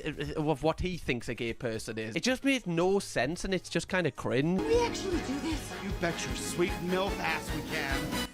Okay, that is very stereotypical. You bet your sweet MILF ass we can. Am I right, ladies? Yeah. Now again, the reviews for this were pretty awful. I'll just read this headline from The Independent. James Corden torn apart for truly disgusting performance in The Prom. So that kind of tells you all I you might need have to know watch about that just to see how bad the performance Meryl is. Streep in as well. How could you do that to Meryl? Now, when researching James Corden's movies, I actually didn't realise that in 2009, before he actually went to America, he'd created a movie then called Lesbian Vampire Killers with Matthew Horn, who played Gavin in Gavin and Stacey. And yeah, I remember that actually. It wasn't bad. Just by the title. Very niche, you know, kind of. Why would you choose that as your niche, you know? If there was a zombie apocalypse, you only killed the lesbian zombies. Pretty harsh, if you ask me. Now, like I said when I introduced this section, like, I don't think movies are really James Corden's kind of forte. I think he kind of maybe went too far with this. I think thank you for the like, like, kind of on this momentum ride of thinking I can do anything, everything I do is a success. I can smash the movie world. Very clearly, you know,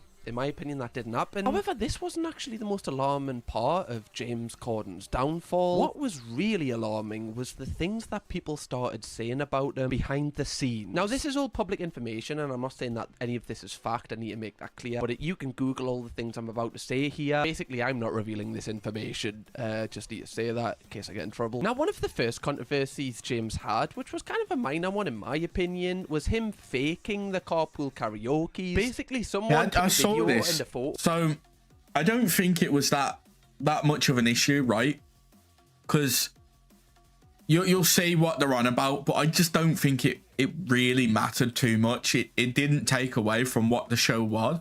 photo of him where his Range Rover was on the back of like a tow truck and he wasn't actually driving. I remember that being a big thing at the time, and I remember thinking, yeah, I thought like people would have knew that, because I thought there might have been some rules with the way he was filming. Also, the camera quality that he would use, like they would have to have DSLR cameras hooked on every single angle, like they would just fall off if James was actually going a certain mile an hour. But then again, on the other hand, I didn't know that James kind of said that he actually was driving around, and you know, he never actually admitted to this, which does obviously break the trust of many of the fans of this concert. He actually did respond to all of this drama on his show, saying that I don't drive the car during carpool karaoke, right? I think there's like certain points he does, but most of the time he doesn't. Now, I really hate that I'm about to say this, right? But fake news, okay? Now, to get you caught up to speed, a few days ago, somebody tweeted this video. Yo, it's the Beebs. They're doing carpool karaoke.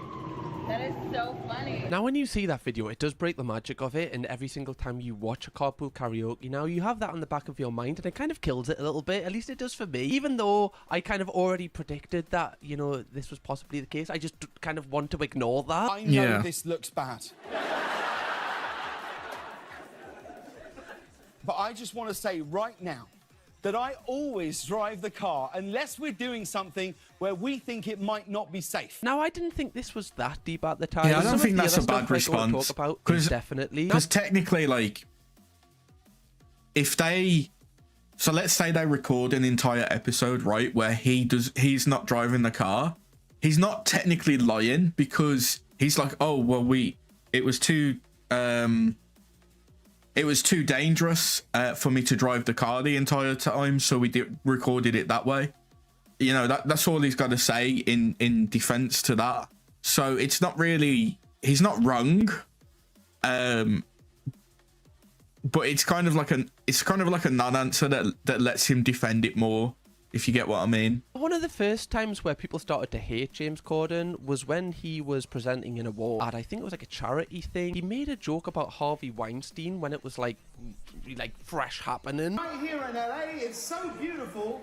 Harvey Weinstein has already asked tonight up to his hotel to give him a massage. Like, it's just kind of... Oh, He yeah. got booed for it, and it's just not him as well. Like, you know, some comedians, their whole thing is telling offensive jokes, and they kind of get away with it because the way that, you know, they do it or whatever. That's not James Corden, and I think that was... like, you know, also a bad part of it is like, why is he trying to do this? Like, you know, what are you getting out of saying that? And also, like, loads of people have been really hurt by this guy. This guy's not a very, like, just trying to make light of a weird situation. It just didn't work at all. He did actually apologize for this. He basically said, to be clear, assault is no laughing matter. I was not trying to make light of Harvey's inexcusable behaviour, but to shame him, the abuser, not the victims. I'm truly sorry for anyone offended. That was never my intention. It's like, well, obviously people are going to be offended if you even say his name. So, like, why did you bring it up in the first place? There was also controversy with another joke that James said on his show, where apparently he'd stole it from Ricky Gervais, who said it previously. Because if someone puts up a poster in a town square that says guitar lessons available... That's like going into a town square, seeing a big notice board, and there's a notice, guitar lessons. Like, you don't get people in the town give me 1 second. Play the guitar! And you go, but I don't want guitar lessons. Well, then that sign wasn't for you. It was for somebody else. You don't have to get mad about all of it. Fine, it's not for you then. Just walk away. Don't worry about it. So it's basically identical. Even the way that it's framed and the way the joke's set up leads me to think that James, you know, did copy this. But I will say, I don't think James writes his own jokes for his show, which again is another concept that you can kind of blame him for.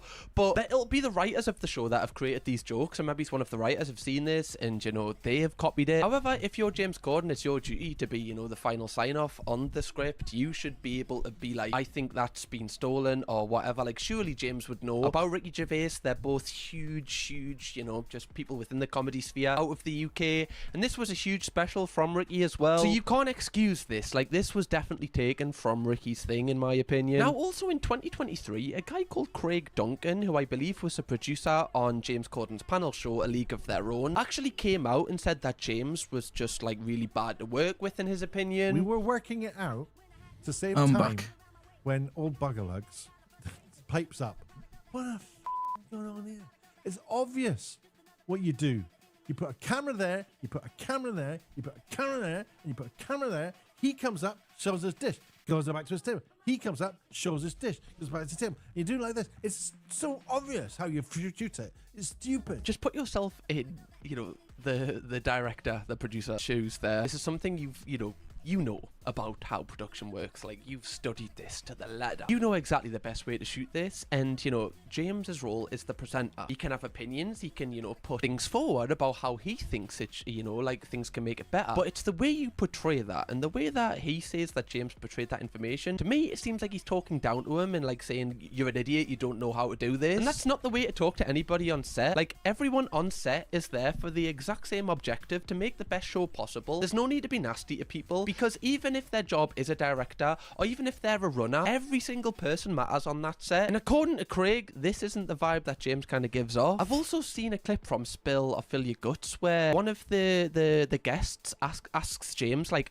name one of your producers, or name the cameraman, or name anyone who was on set filming this, and he can't do it, which again to me is a little bit of like I don't know, it's a bit of a red flag, because it's like, well, clearly you're not really, this isn't really a team effort here. Like, you're kind of rinsing off the top, you're gaining all the money off this, but the people that are doing like the hard groundwork, you don't even know their names, so do you really appreciate what they're doing for you? It's just little things, that really kind of builds the kind of character of what this person is possibly like behind the scenes. Another thing that really was a negative thing for James's kind of public image was when a restaurant owner called Keith McNally publicly called James Corden out for his behaviour that he did in one of his restaurants. This is what Keith McNally, the restaurant owner, said about James, and I quote, "The most abusive customer to my Balthazar servers since the restaurant opened 25 years ago." And then he was banned, like, completely from the restaurant after this. Like, do you know?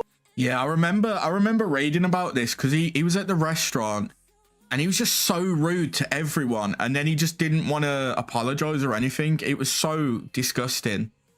How bad you have to be for a restaurant owner to be like, yeah, like, that is the worst customer we've had in 25 years. That is one award you don't want to win, okay? And also, like, everyone knows this. If someone is rude to waiters or waitresses, an instant red flag. Like, if you're on a first date with someone and they talk to like the waiter as if they're nothing, like, you're gonna be like, oh, I don't want to. Like, it's such a side of someone's kind of personality and who they really are. It's one of my biggest icks when people are rude to people in hospitality. Now, this restaurant owner did actually have an interview with The Independent like a year after it happened, and he said that James Corden, in his opinion, was just intoxicated with power. And you often see this with people. Like, I always say, money and fame doesn't make people worse people, it shows who they really are. So it just kind of amplifies who you are as a person. So if you're a nasty person and you get loads of power and get loads of money, your nasty side is going to show so much, because you've got the ability to do anything you want. Whereas if you're a nice person and you get loads of money and fame, you use it for good. It's just, that's how I honestly look at it. Now, we've covered a lot of things, but so much more stuff was coming out about James Corden. Yeah, that even, there was so much that came out. Mojo made this video. Today, we're counting down our picks for the top 10 times James Corden was a wanker. You know how much bad stuff you need to do for one man, that's crazy. Like, we've got to put this into like a top 10 list. Now, because of all of this negative press around James Corden, bro's getting a Watch Mojo list dropped on himself. Top 10 times James Corden was a wanker. And it was clearly becoming really intense, because James actually announced that he was stepping away from the Late Late Show after 8 years in the business, which is like such a huge announcement for him. Now, it's publicly said by various media outlets the reason for this was actually follower counts dropping, perception shifting from beloved host to controversial figure. Whether you believe that, I probably would say it's probably something to do with that. Like, more and more people probably are just kind of not watching him because of what they're hearing. However, James' rationale was actually he wanted to put down roots in the UK for his family. There was people that were getting older back home that he just wanted to spend more time with, and he wanted to be near them. And I do think there is a happy medium where they kind of both exist. But all of this negative attention and people not licking his arse anymore has probably made him believe, or just think about, like, what is actually important to me? Like, it's my family. It's not all of this being friends with this person because this means that I'm cool or whatever. And I do think that is one reason why James Corden might have, become a totally different person when he, got lots of money, is because he was very clearly insecure, and he was filling that insecurity with fame. And I believe this fame kind of made him feel that he was wanted and made him feel important, and he's probably never felt that previously before becoming famous. And that can really be I think that's a good way to put it. Effect on someone, because it's never a good thing to base your entire personality on how famous or how rich you are, because you then just come off as an arse. Nobody likes that sort of person. No one. Now, after this, he did actually move back to the UK, and he straight away got to work on a Gavin and Stacey reboot. This was just the finale, the third installment of the Christmas specials, and honestly, I was actually happy about this, because this to me felt like he was going back to who he really is and who like he should be, not this kind of weird caricature of like who he actually is. I've just butchered that word, but you know what I mean. Like, it seems like he was doing that just to be as rich and as famous as possible, but I do feel like Gavin and Stacey is possibly where his passion actually lies. But one thing I do really hope for him is that the experiences he's been through and the way that he's treated people, I hope that now he kind of realizes that that wasn't the way to go about things, and no matter how rich you are or how famous you are, that doesn't mean that you're better than anyone, and that doesn't mean that thank you for the treat follow, people man. the way you want to treat Appreciate them, it. because you're the one who's in charge and what you say goes. Hopefully you have enjoyed this. Let me know if you have. I'm enjoying doing these kind of docu-series videos, so let me know if there's anyone else you want me to do them on. Drop a like on this video, and if you want to watch another video exactly like this from me. Yeah, I think it was a good video. Obviously, James Corden, I remember, because like my first kind of experience of watching him was Gavin and Stacey, and he was a likable guy in it, but I just think over time he just kind of ruined his appearance to a lot of people, and he kind of like let the fame get to his head. So it's nice to see that there's kind of like a happy medium now where he's like moved away from it, and he's like focused on his family and stuff. But yeah, it's just a shame that he kind of went that way, because his career was like propelling him so much, and I just think he was so insecure and didn't know how to deal with it, and like kind of filled that void with the fame, which kind of sucks really. But yeah, it's understandable. It's understandable. I think he could have had better intentions, but yeah. Yo, I've watched that one. I might watch it again later. Let's find something to watch.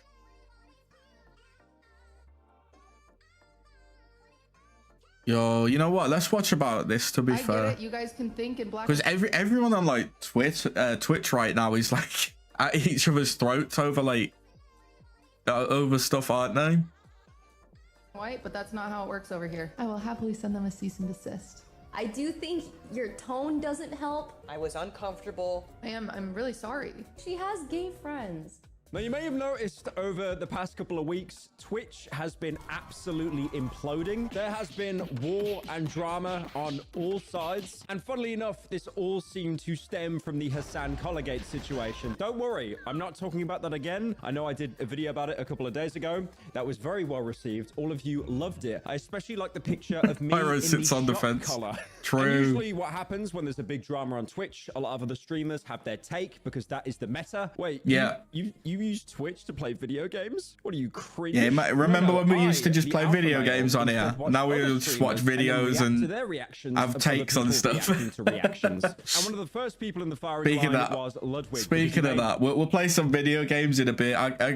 I've got food on the way, so when that arrives, I'll take a break to eat, and then I'll come back and we can do some gaming.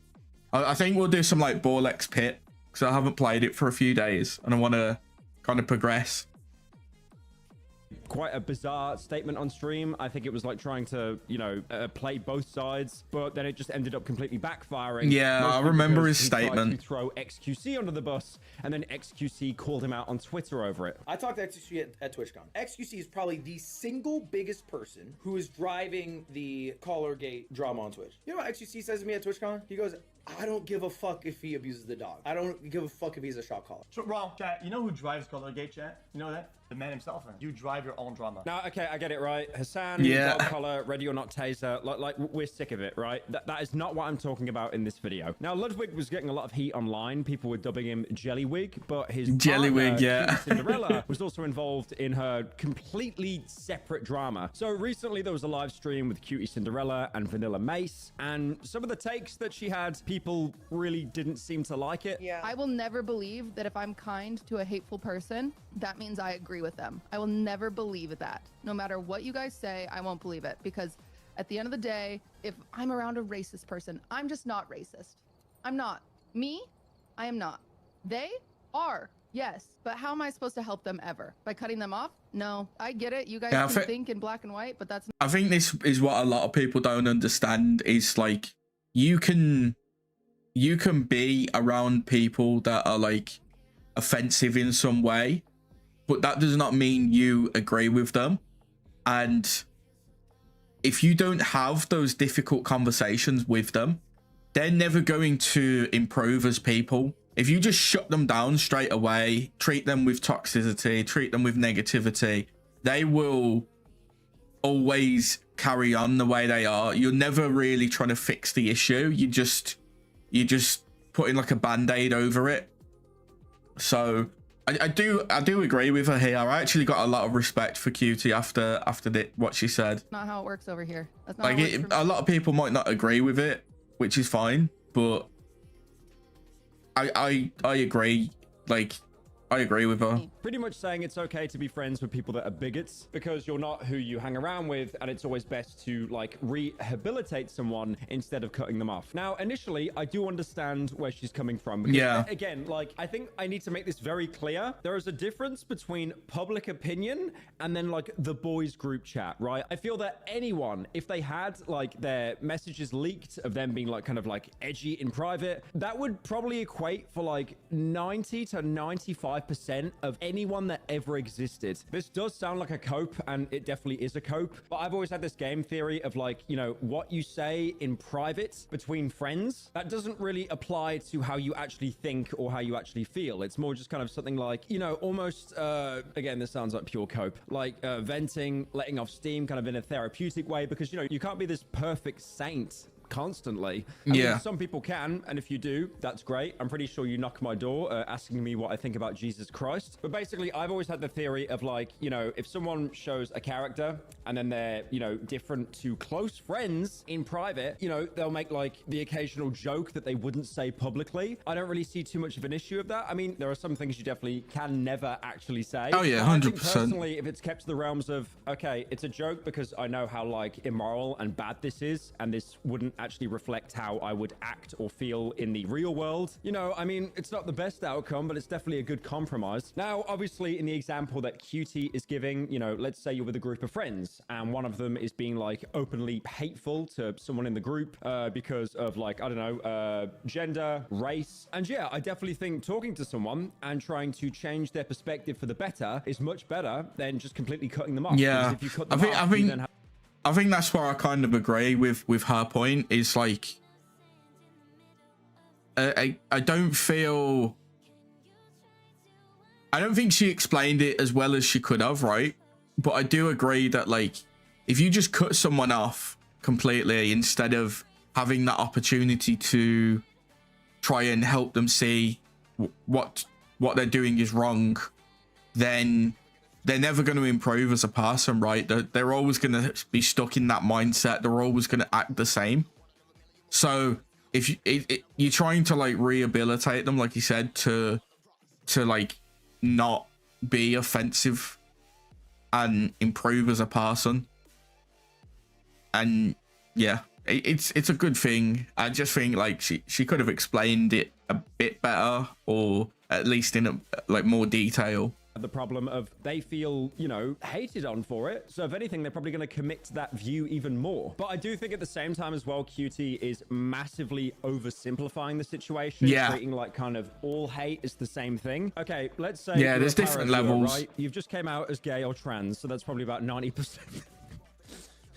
It's probably about 90% of you.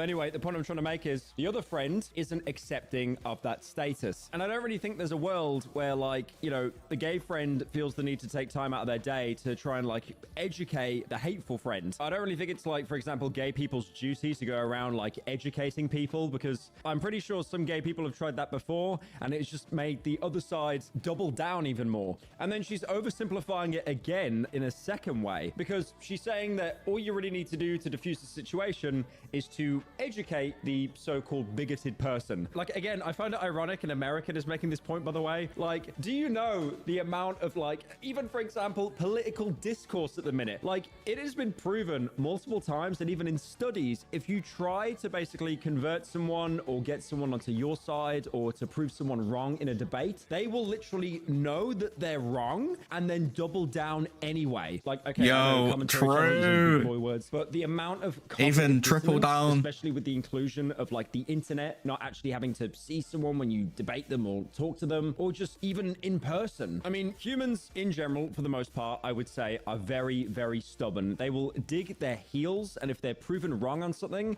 they won't care and will just double down anyway. And people are obviously brought up with very strong beliefs. That could be from upbringing. It's mostly from social media, let's be fair, and it's probably mostly from Twitter as well. I mean, let's be real here. And then on top of that as well, certain groups basically have to put up with being, you know, shit on daily. So her take there definitely does come across as, like, pretty disconnected. Now, I also did want to talk in Cutie's defense. Oh my God, am I defending a Twitch streamer? Has it come to this? Has it really come to this that I'm defending a Twitch streamer? It's over. It's over. I fell off. Now, I've seen multiple clips, mostly because the VOD itself has been scrubbed. Like, I'm talking NSA, FBI, CIA levels of scrubbed from the internet, and we will get into that in a second. The clip itself doesn't come across like she's telling people what they have to do. I mean, in the clip, it does seem that she's talking about how, like, she personally navigates those issues, and if she wants to change people's mindsets, like people that are racist, I mean, yeah, sure. Okay, go for it. I mean, good luck. I'm gonna say good luck. But that being said, at the same time, if you want to go around playing community officer, trying to basically rehabilitate people, this is a full-time thing.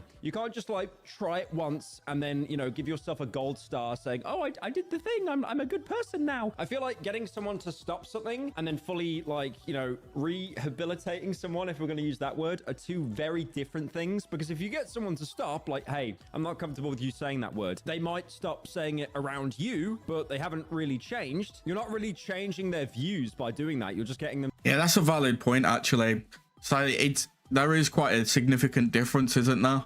Because you could say to someone, like, they're being, you know, they're being racist or whatever, and then you say, look, stop saying those words or whatever, and you might be able to get them to stop saying those words around you, but it's not always going to be a case where they stop saying it around everyone else or in private.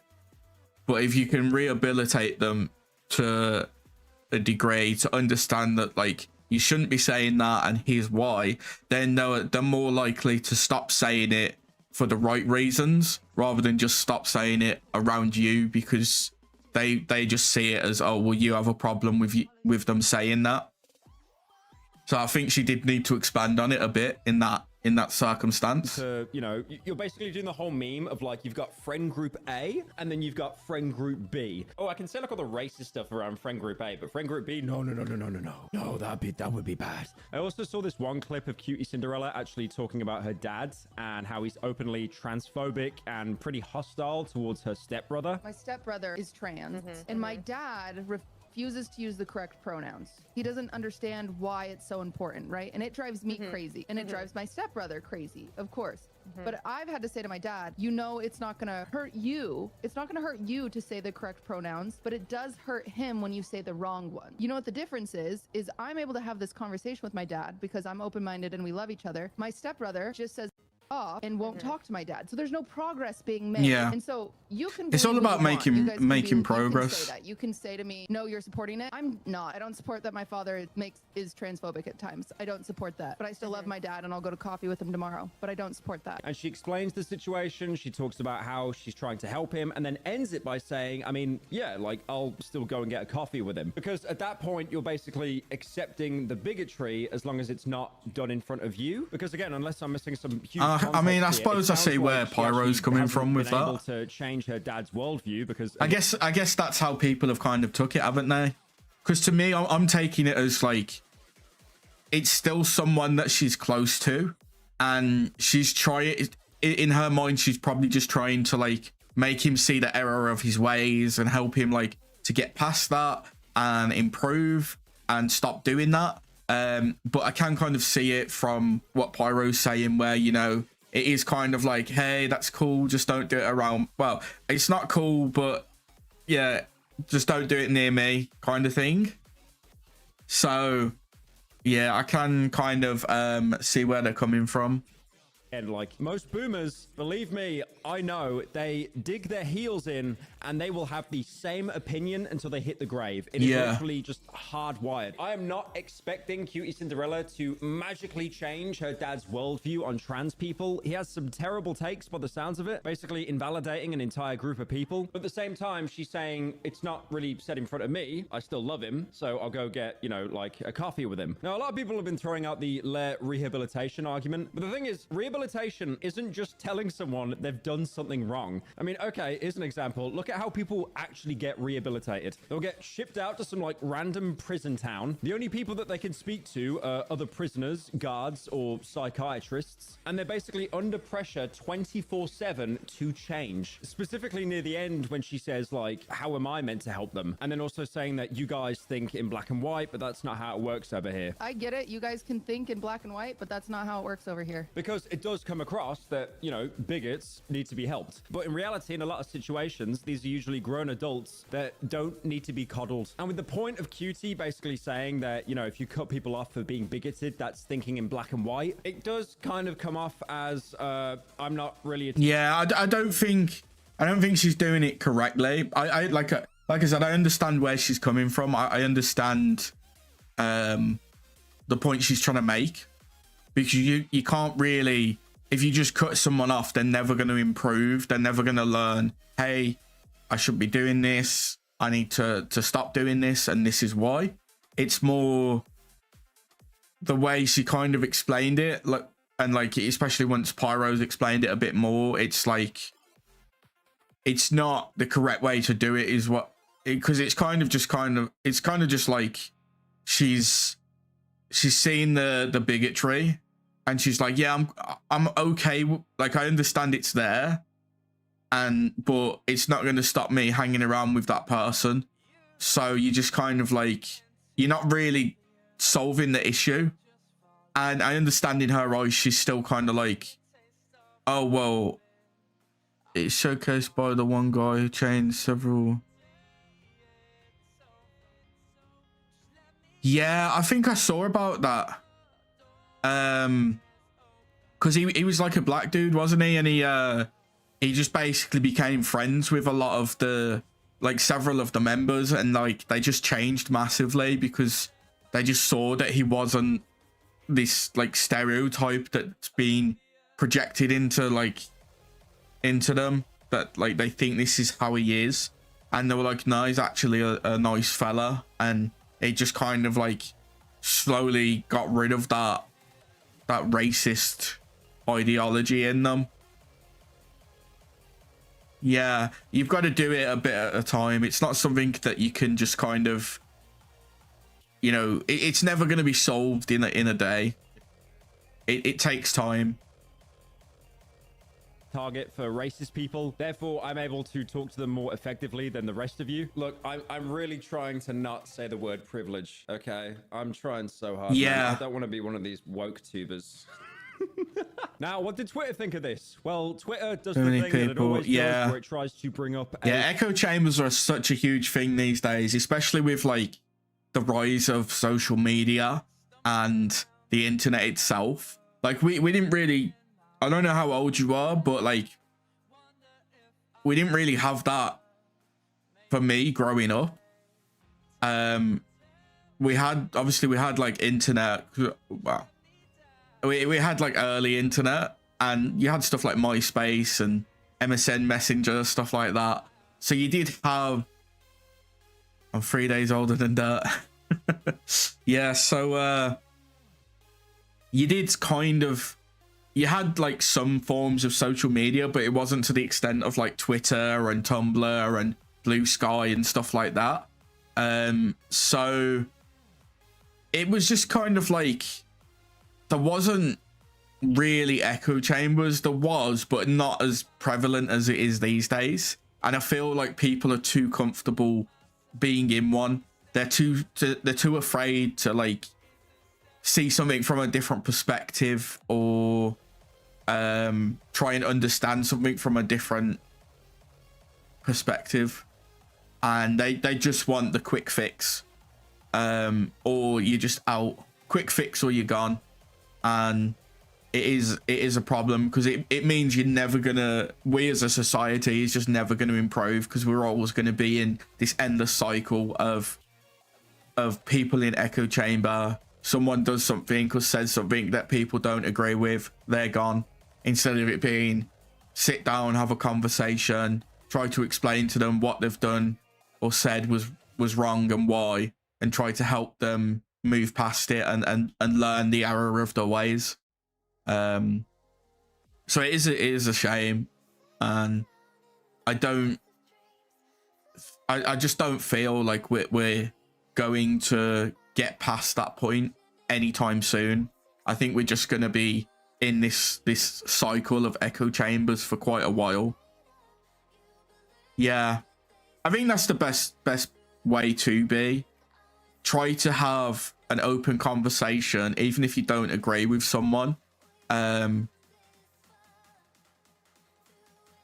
that's true. Actually, cults weren't they? Yeah, it's always good to try and have open conversation. Like, you might not always see eye to eye with someone, but I always try to think of it as like a workplace, or like pizza, for example. This is like the one example that I like to use a lot. Is you have pizza, right? Everyone likes pizza. Now, when it comes to toppings, not everyone's the same. I like pineapple on pizza. You might not like pineapple on pizza, but we're not gonna, we're not gonna fall out over it. But there is conversations out there where, or like ideas that people have, that they will drop someone or fall out with them over it, if you know what I mean.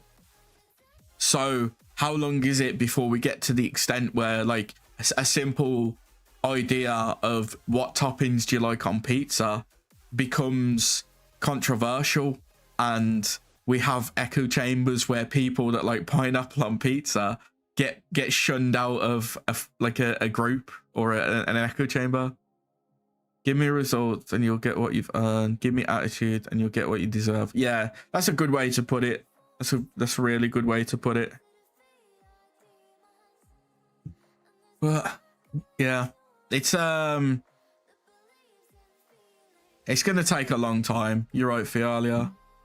It's sad, to be honest, because coming from a time where, I mean, we did have cults and stuff when I was growing up, but it wasn't like a broad thing where like, everyone was pretty much in a cult, to the point we are now, where like pretty much everyone's in some form of echo chamber and not really open to any sort of discussion or understanding of someone else, or trying to solve issues internally when there's like upset in the echo chamber.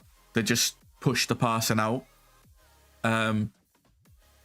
It's just so bizarre to me, because I've always kind of been a person that's like tried to solve it by having a conversation first. Never heard of you. Hey, how you doing?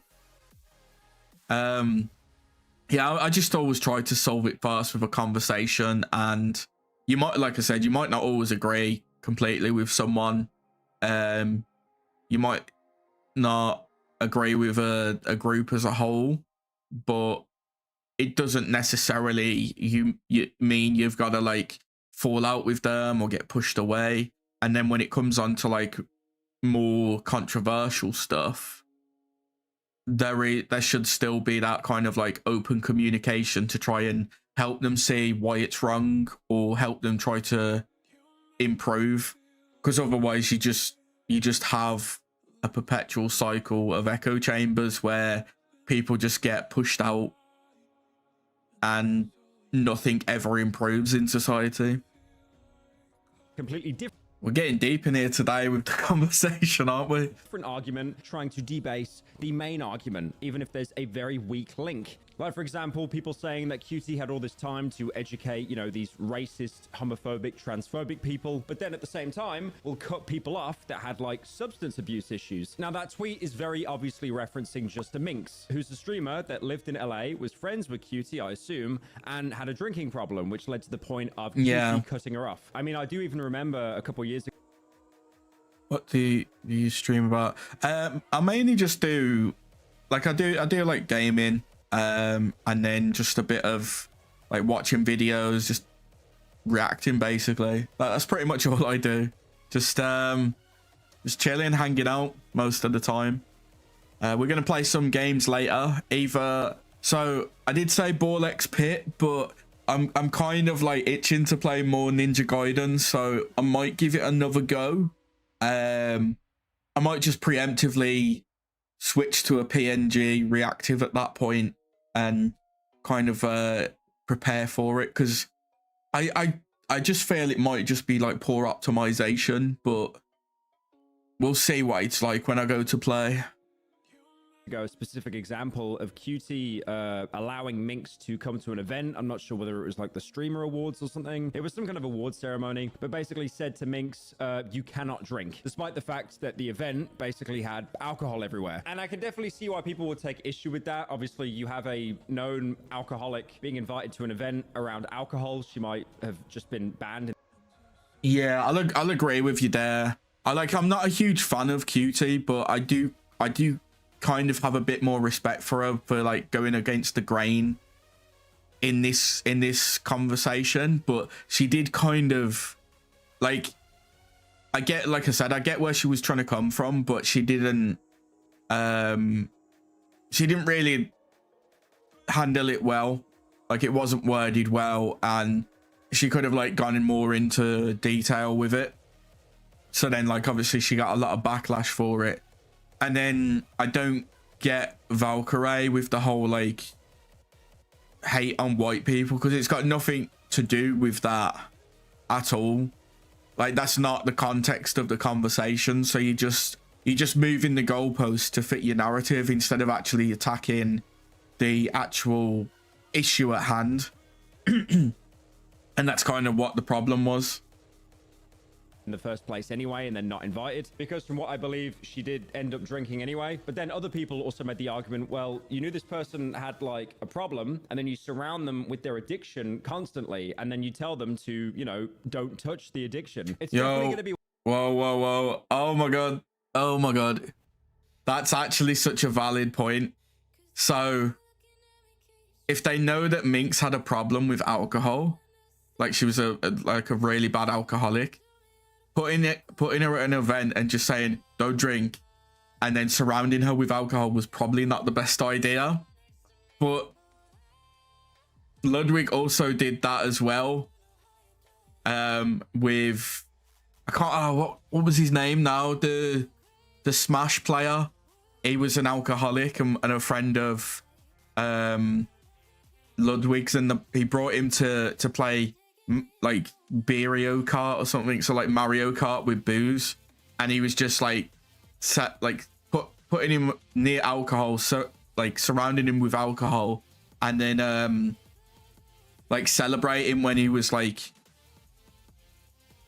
drinking and stuff. It was so bizarre, but you know, I guess birds of a feather flock One of those together. arguments where it's like, did Cutie like unintentionally enable it, or is it more just it should have really been on Minx the adult to have some self-control and not indulge in the addiction? But the biggest consensus at the time was yes, she had a massive problem and she needed help. I don't like talking about Minx. That's been like a really sad situation. She's clearly someone that needs legitimate help. Now, you might remember when I mentioned earlier in the video that the VOD of Cutie Cinderella was actually entirely removed. It was scrubbed. She then got into more drama because she basically started to threaten people with cease and desists that were using the VOD. Someone said that there's someone uploading my VOD onto Twitter. Is that what you said? If you could send my mod the username, I will happily send them a cease and desist. Or you can give them a heads up for me. That's not a good response, to be honest. Or if they're watching this right now, I will sue you.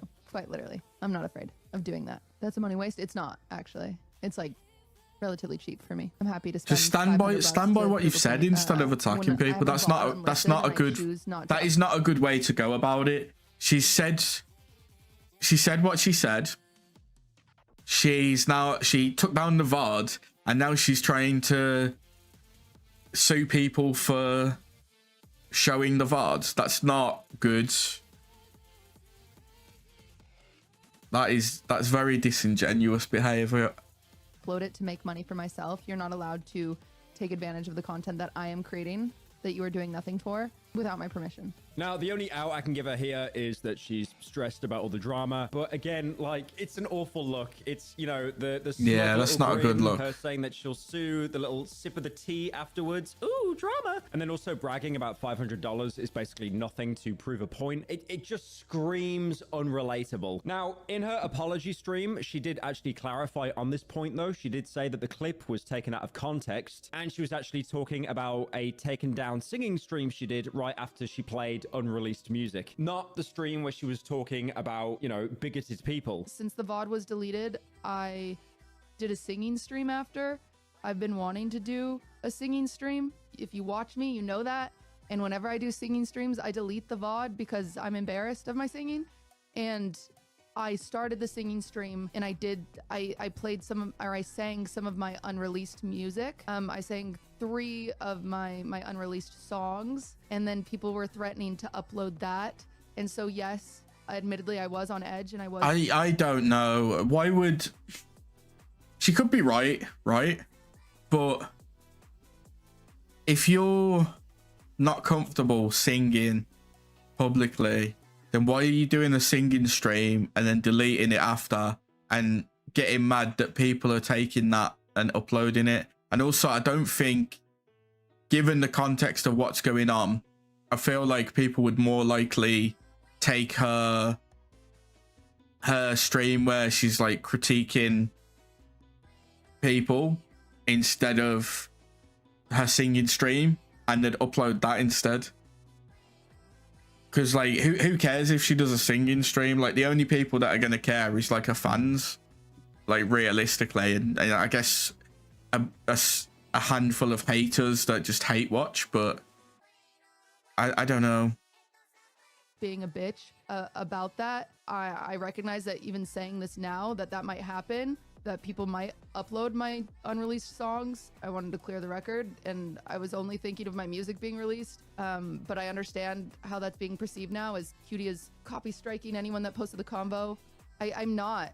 I've not sent out one coffee strike. Now, with the drama finally boiling over, stage 2 commences. Streamers reacting to the drama on their own stream. Look, man, rent is high, okay? Like, I want to buy rent's expensive, guys. Lamborghini, Porsche. What was that bike called in GTA 4? The Faggio? I want to buy another one of those, okay? But in real life. I used to have one of them. I have to do this reaction stream. Now, one of the first people to involve themselves was Valkyrie, and she definitely had one of the takes of all time. I did tell her, I was like, Cutie, I do think your tone doesn't help because you inherently sound really angry all the time. And she knows. I was like, you're very blunt. I think it's your tone, you're blunt, and it just comes off poorly, especially, you know, and I was like, you're also the whitest woman I know. And it also is just, you know, you being so white. This ain't a good it doesn't good help, take, is it? This ain't it. I know her heart. It's just because she She wants to help, but I feel like there's ways we can do it better. Overall, she basically said that this is more of a tonal issue than anything. She basically admitted that QT came across as pretty blunt, pretty rude, and it also doesn't help that QT is the whitest woman. Those are her words, not mine, by the way. And then in another clip, Valkyrie was actually defending QT from the accusations of her being like a fake ally by saying that, you know, she has gay friends, her co-host is gay. It does kind of scream, What is it with people when they get called out for stuff like racism, homophobia, misandry, misogyny, those kind of things? They're always like, well, I can't be that because I have X person in my life who is X. Like, come on. Like, that is not a good take, man.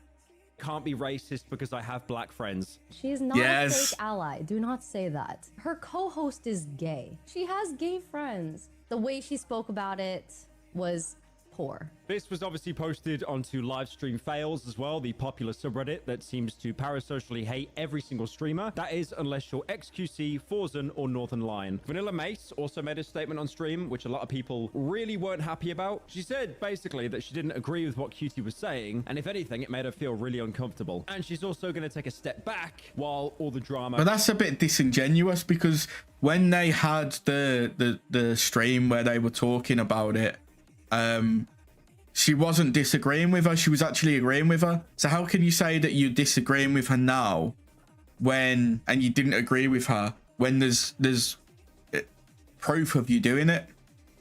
Personally, stay away from these people and groups around them. Really helps the mental. I don't think I could ever trust any of them to have a proper conversation that would be at their own opinions. Yeah. That's the best way to do it, to be honest. Kind of unfolds, implodes, and then everyone moves on to something else next week. Didn't agree with it. I was uncomfortable.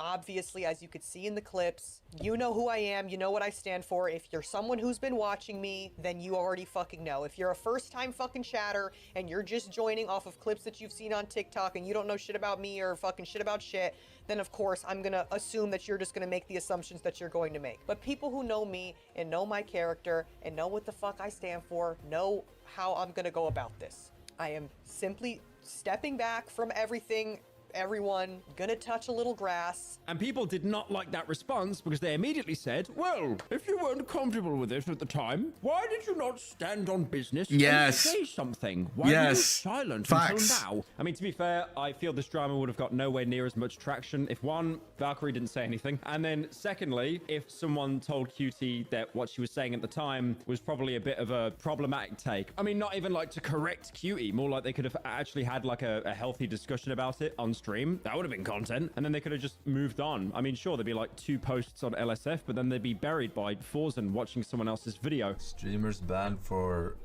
Gordon React, but I'm not reacting, I'm just watching it.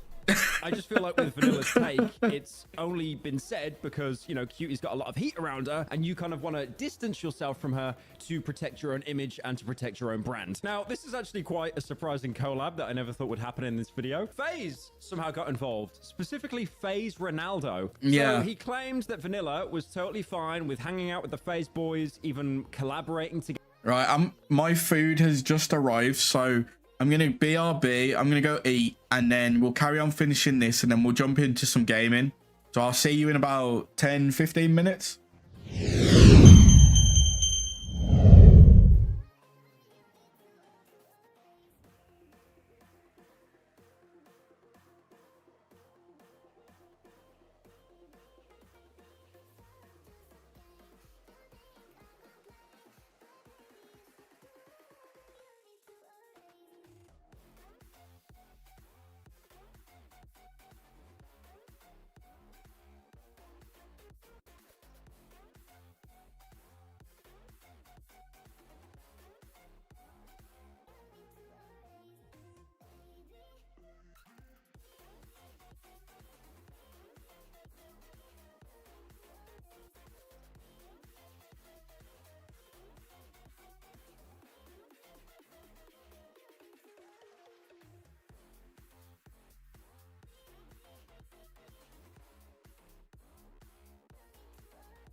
get it. Cause I'm really focused, man, I make it with a weapon. I just follow my path, I just follow my passion. To me, this is what's precious. Yeah, in my soul, man, I can feel it. So every single verse, man, I just gotta go and kill it, man. I gotta be the kid. I could be the guy taking you wild. I could be the villain, what good as a kid. Lately, I'm painting my path on my way. Yeah, I got no time that I can waste. So I've been sitting in the space, yeah, making rest every day, man. You know that I go insane. Yeah, I hit you with a bullet to the brain. Let us stop first, cause we going insane.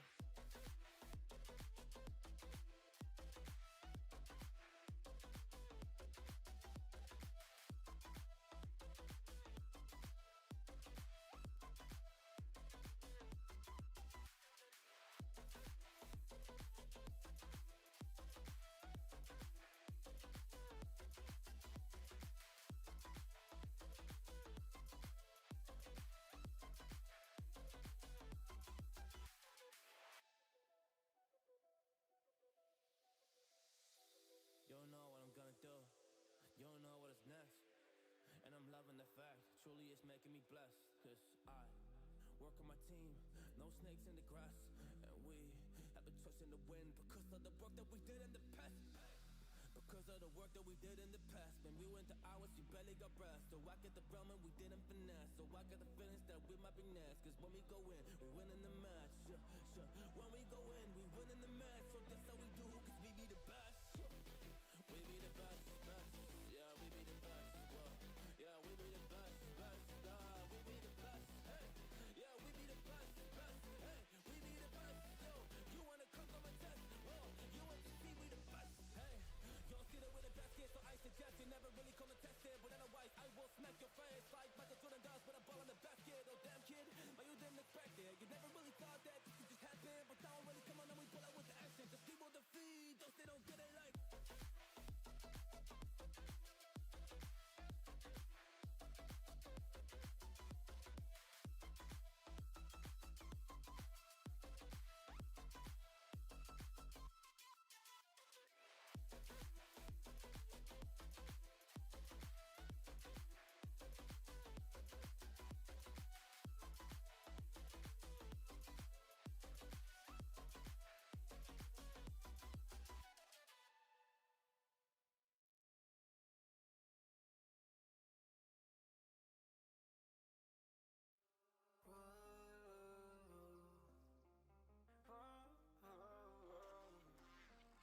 I've got a premonition, I'm dreaming you and I. All my darkest fears are coming outside. We got a billion races, we got this melody. And you can trust me, baby, we got everything. Call me whenever you feel alone, babe. And when you need to cry, I'll be by your side. Call me whenever you need someone, babe. And when you need to escape from 1,000 fires, I'm gonna kiss you wherever you are. And I'm gonna miss you, I will never lie. Call me whenever you need someone, babe. We're running in the jungle of love.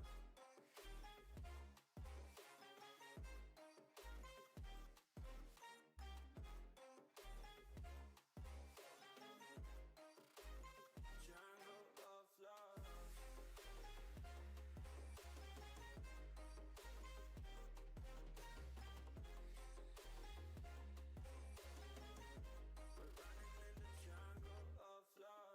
Listen to my conditions, I got you on my mind.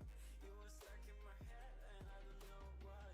We got a billion races, we got this melody. And you can trust me, baby, we got everything. Call me whenever you feel alone, babe.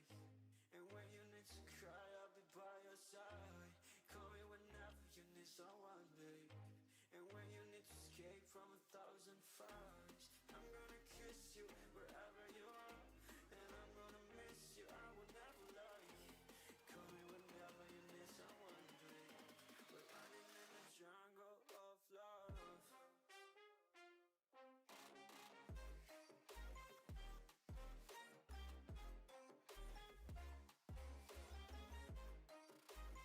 Jungle of love.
Hello, hello. How's it going? How's it going? I'm back. Just bear with me because I want to check my camera settings. Oh, that was some good food though. I'd had some Burger King. I know Burger King's like it's not great outside the UK from my understanding, but it hits different over here. It was really nice, to be fair.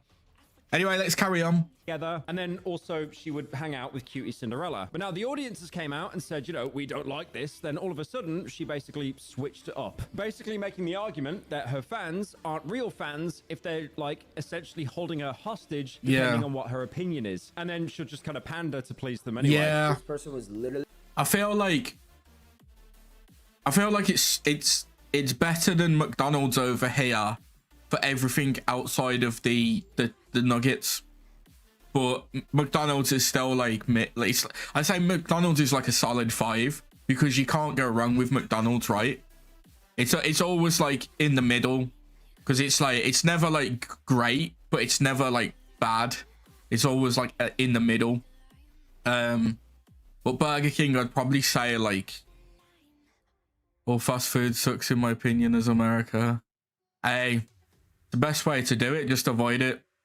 Like normally if I have like fast food over here or like a takeaway, I'd just go with like sushi or some sort of rice with like chicken or beef, or you know, I usually go for like my Asian food options quite a lot.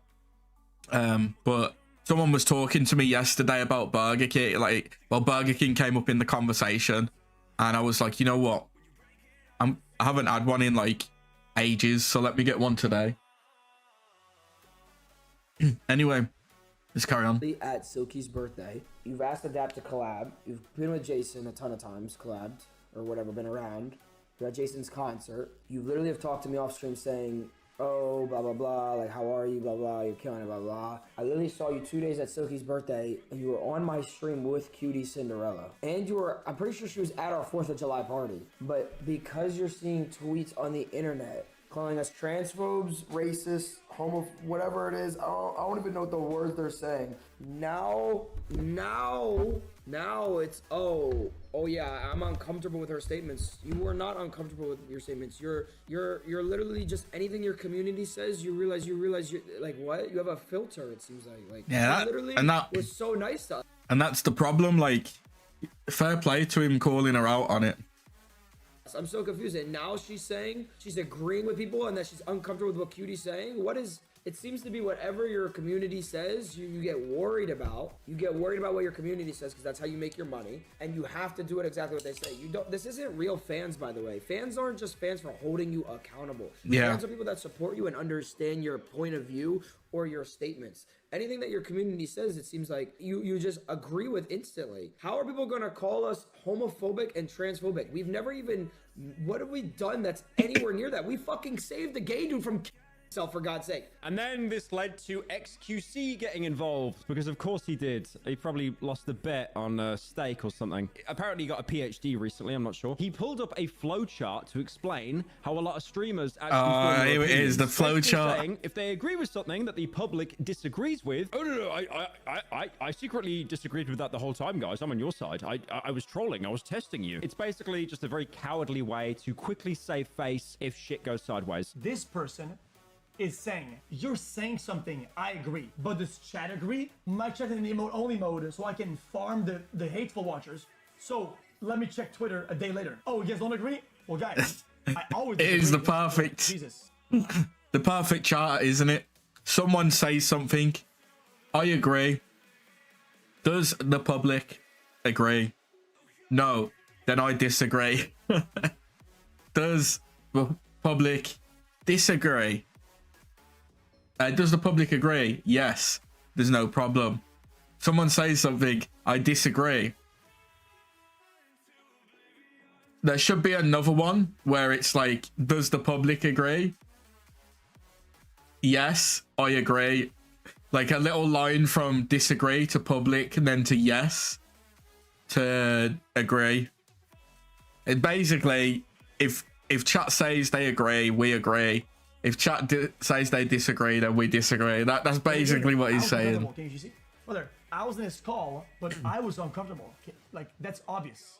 Jesus. Now, QT did actually make an apology, directing it at all the people that she hurt. It wasn't like a kind of, I'm sorry you feel that way. It was like a genuine direct apology, which is, you know, really good. Great job. I've heard what a lot of people are saying, and I am sorry for the hurt that I've caused people. I'm really sorry. If you don't want this apology, then it's not for you.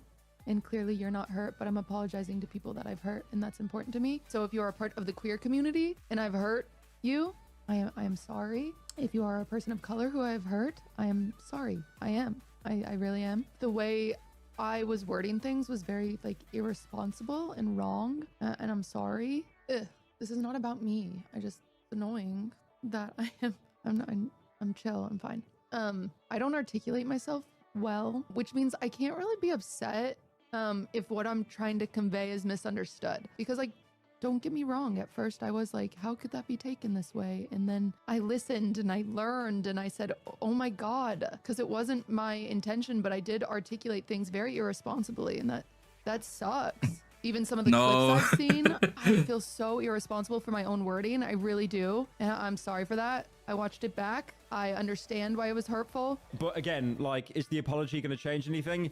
Probably not. At the time, it seemed that QT was very clear on her stance. I mean, a great example is a bunch of like haters or like internet comments or like genuine fans with good criticisms. They're not going to immediately make her stop talking to her dad because of her dad's opinions. And it also ties back into what FaZe Ronaldo and X2C were saying. You will hold an opinion until the court of Twitter decides the opinion is wrong, and then you will go back on the opinion.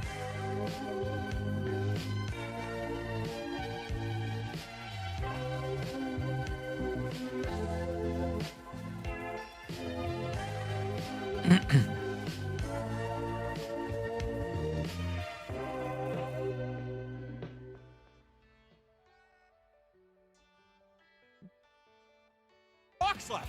Wait, hold on. The papers are trying. All right, give me 1 second. I just need to message someone.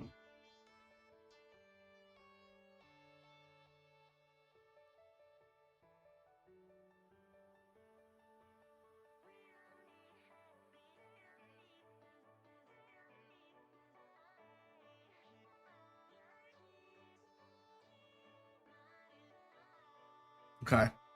Right, let's carry on. So we're gonna jump into some gaming now. I think I feel like doing some. I want to try Ninja Gaiden again.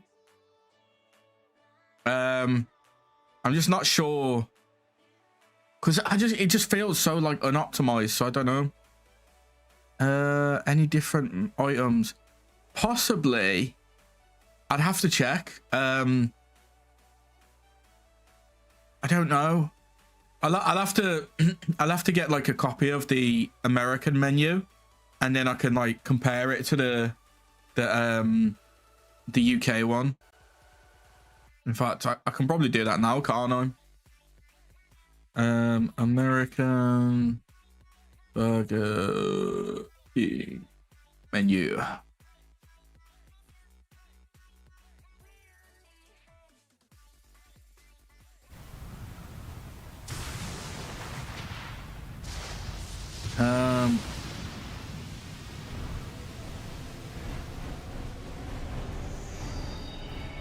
It's the UK one, isn't it?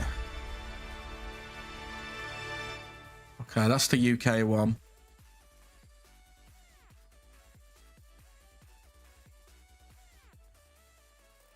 Oh, you know what? There's a video on it actually. Yeah, we'll watch a video on it before we jump into Ninja Gaiden.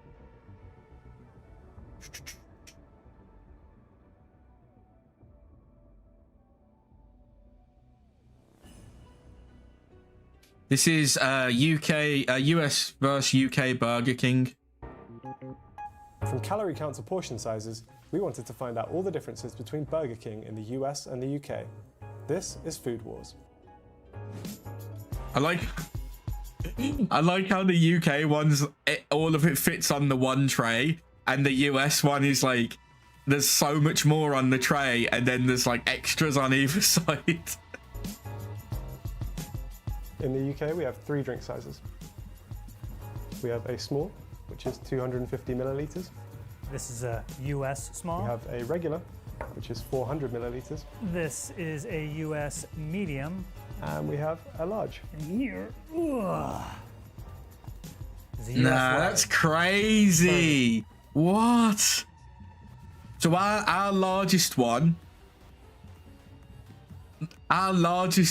is still smaller than an American small. That's crazy. What the hell? That's crazy. King. Now in the UK, we have 3 sizes of fries. Small, regular, and large. Here's a Burger King small fry. Here's a Burger King medium fry. And a Burger King large fry.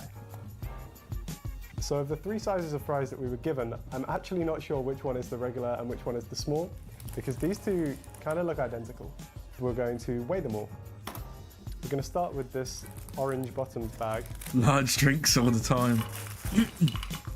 I think for drinks, right, I think they should do like an extra large option over here. But that's only because ours are like quite small anyway compared to like America. And sometimes you just want to get like a big drink because you're thirsty. 88 grams. Now we're going to weigh the 88 grams. Orange bag and see which size this is. Watch this one be like 88 as well.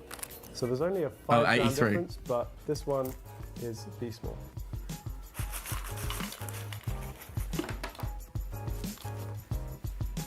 So a large fries in the UK looks like it's around 180 grams, which is double the regular. Okay. Broke the scale. Broke the scale.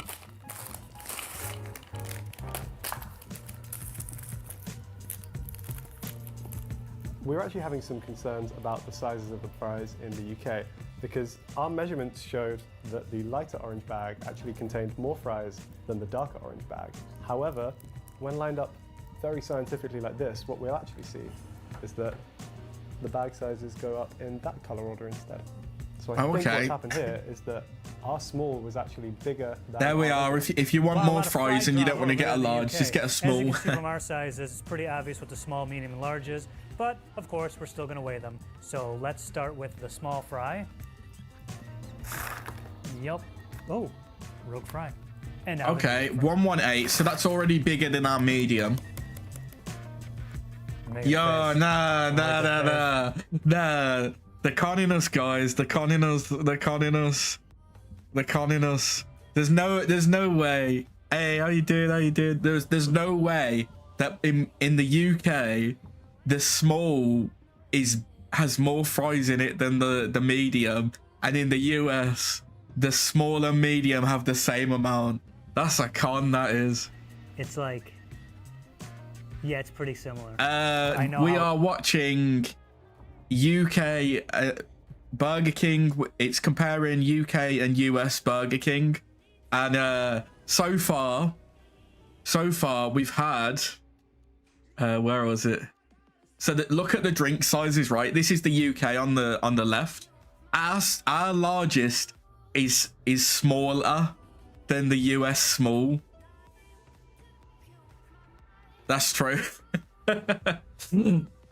That's crazy though. Our largest is smaller than the US small. And then the fries, right? Our fries, you've got 83, 88, and 180. But the 88 is actually the small. The 83 is the medium. So you actually get more fries in the small.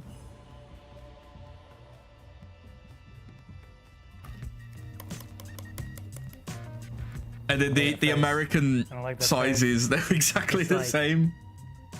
Yeah, it's pretty similar. But I know how we will solve this, but not that way. Over here, Burger King is in the hot seat, baby. Burger King's in the hot seats. Large fries. So I'm gonna do something really tedious and boring. Okay. 2, 3, 4, 12, So your large is actually 35 smaller than our 10 kind large. of broken up ones. 1, 2, 34 and 18, but they'll have smaller ones. Whoa! That's pretty cold, Burger King. That is pretty cold. Don't act like you're surprised by this. And I know what they're gonna say. They're gonna be like, well, everyone who scoops, it's different. Okay, but our scooper here and their scooper in the UK made a similar error.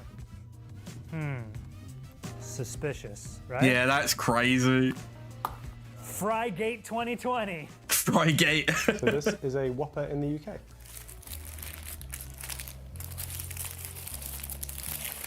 Man, I used to love Whoppers. Is this the Whopper?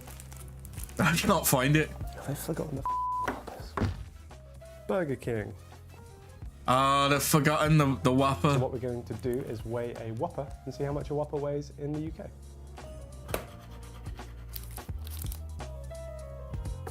Right, let's take. You know what? Back at not the job I'm at now, but one of my previous ones.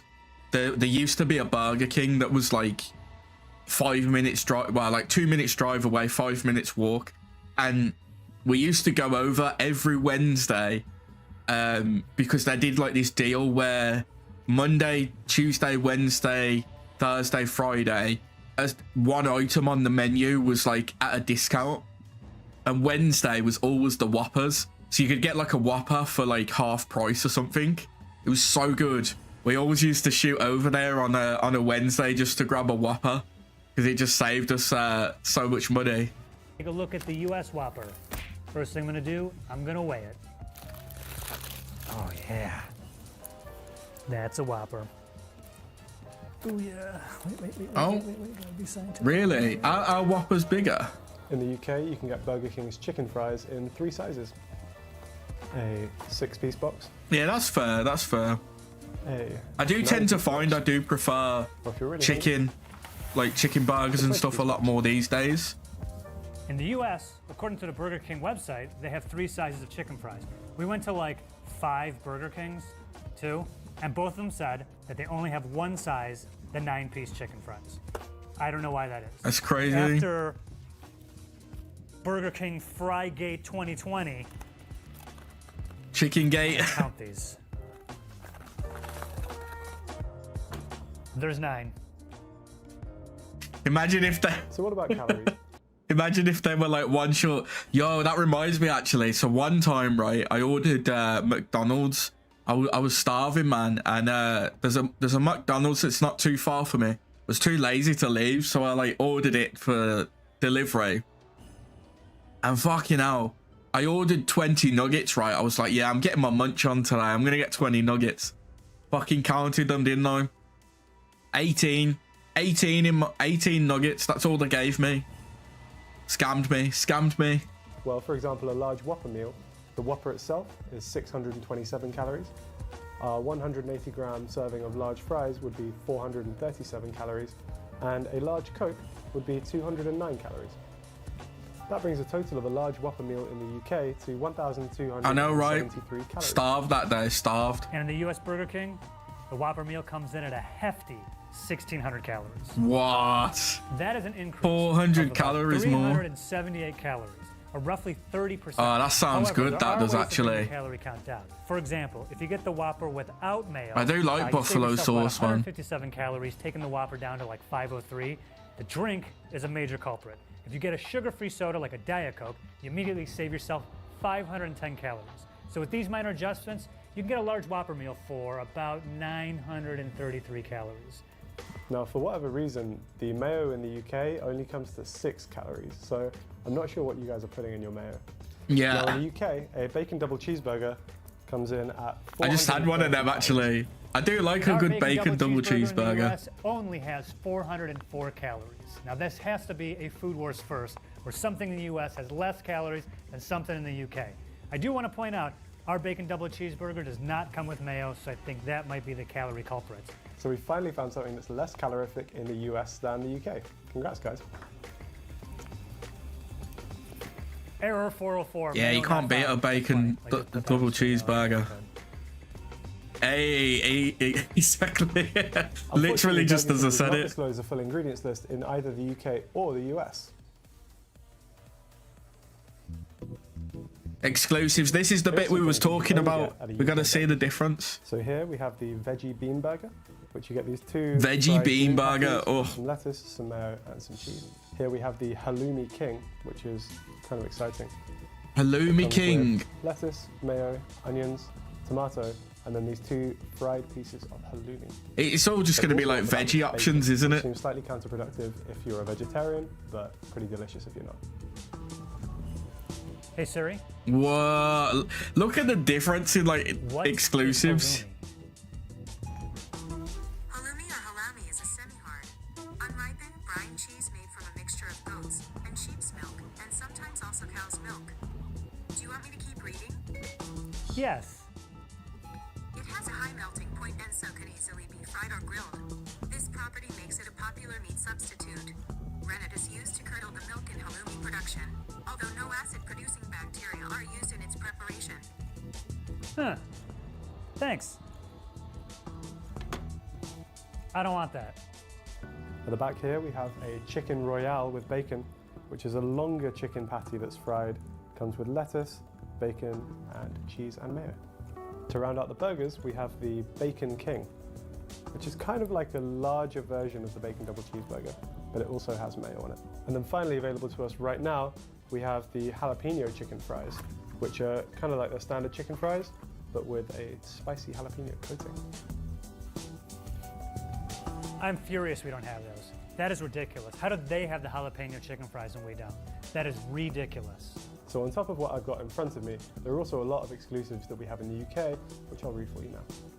The Steakhouse Angus, a classic cheese melt, a barbecue double melt, a chili cheese melt, the Roadhouse crispy chicken sandwich, a crispy bacon king, a rebel whopper, mac and cheese bites, chili cheese bites, apple slices, a breakfast king, a range of breakfast sandwiches including a bacon butty and a sausage butty, porridge, and an Oreo fusion, which is like an ice cream with some Oreos in it. It has to be said that Burger King isn't the friendliest place for vegetarians. They have some kind of vegetarian options like the Halloumi King or the Rebel Whopper, but unfortunately these are actually cooked in the same oil and on the same grills as the meat, so it's not 100% vegetarian. Yeah, we got some nice sauce options over Burger here. King in the United States. I'm Look, just gonna look start at the fucking here. tray though, man. It's Impossible. rammed with food, man. Even when we're trying to be healthy, we still manage to figure out a way to be unhealthy. There's stuff in our Impossible meat that has not been approved in the UK yet. Crispy taco here in Burger You've got King, crispy USA only. tacos, I don't know okay. why there's tacos at Burger King. I don't know who's getting a taco at Burger King. That's ridiculous. The saddest fast food exclusives I've seen. Hey. Ooh, bacon. The double stack. These things are so heavy. This is so much. Is that Now, from just my like understanding, rammed full of what bacon or separates something? The stacker from the bacon double cheeseburger is these are quarter-pound patties, and also there's some sort of stacker sauce on here. Special Oh, okay. stacker sauce. Spicy, crispy chicken sandwich. The barbecue bacon crispy chicken sandwich. Spicy chicken sandwich junior. For the little guys. You can also get an order of mozzarella It's sticks, bacon, beef, or and cheese with marinara in burger there. sauce. That's it. Oh, okay. Applesauce. The junior didn't look that small though. Like Oh yeah, breakfast. Oh, good lord. it looked like All right, fairly so big for a we have burger. pancakes and of course syrup, and of course we're gonna do a syrup pour. Wouldn't be a Food Wars episode without me pouring something on something else. Pancakes. Okay.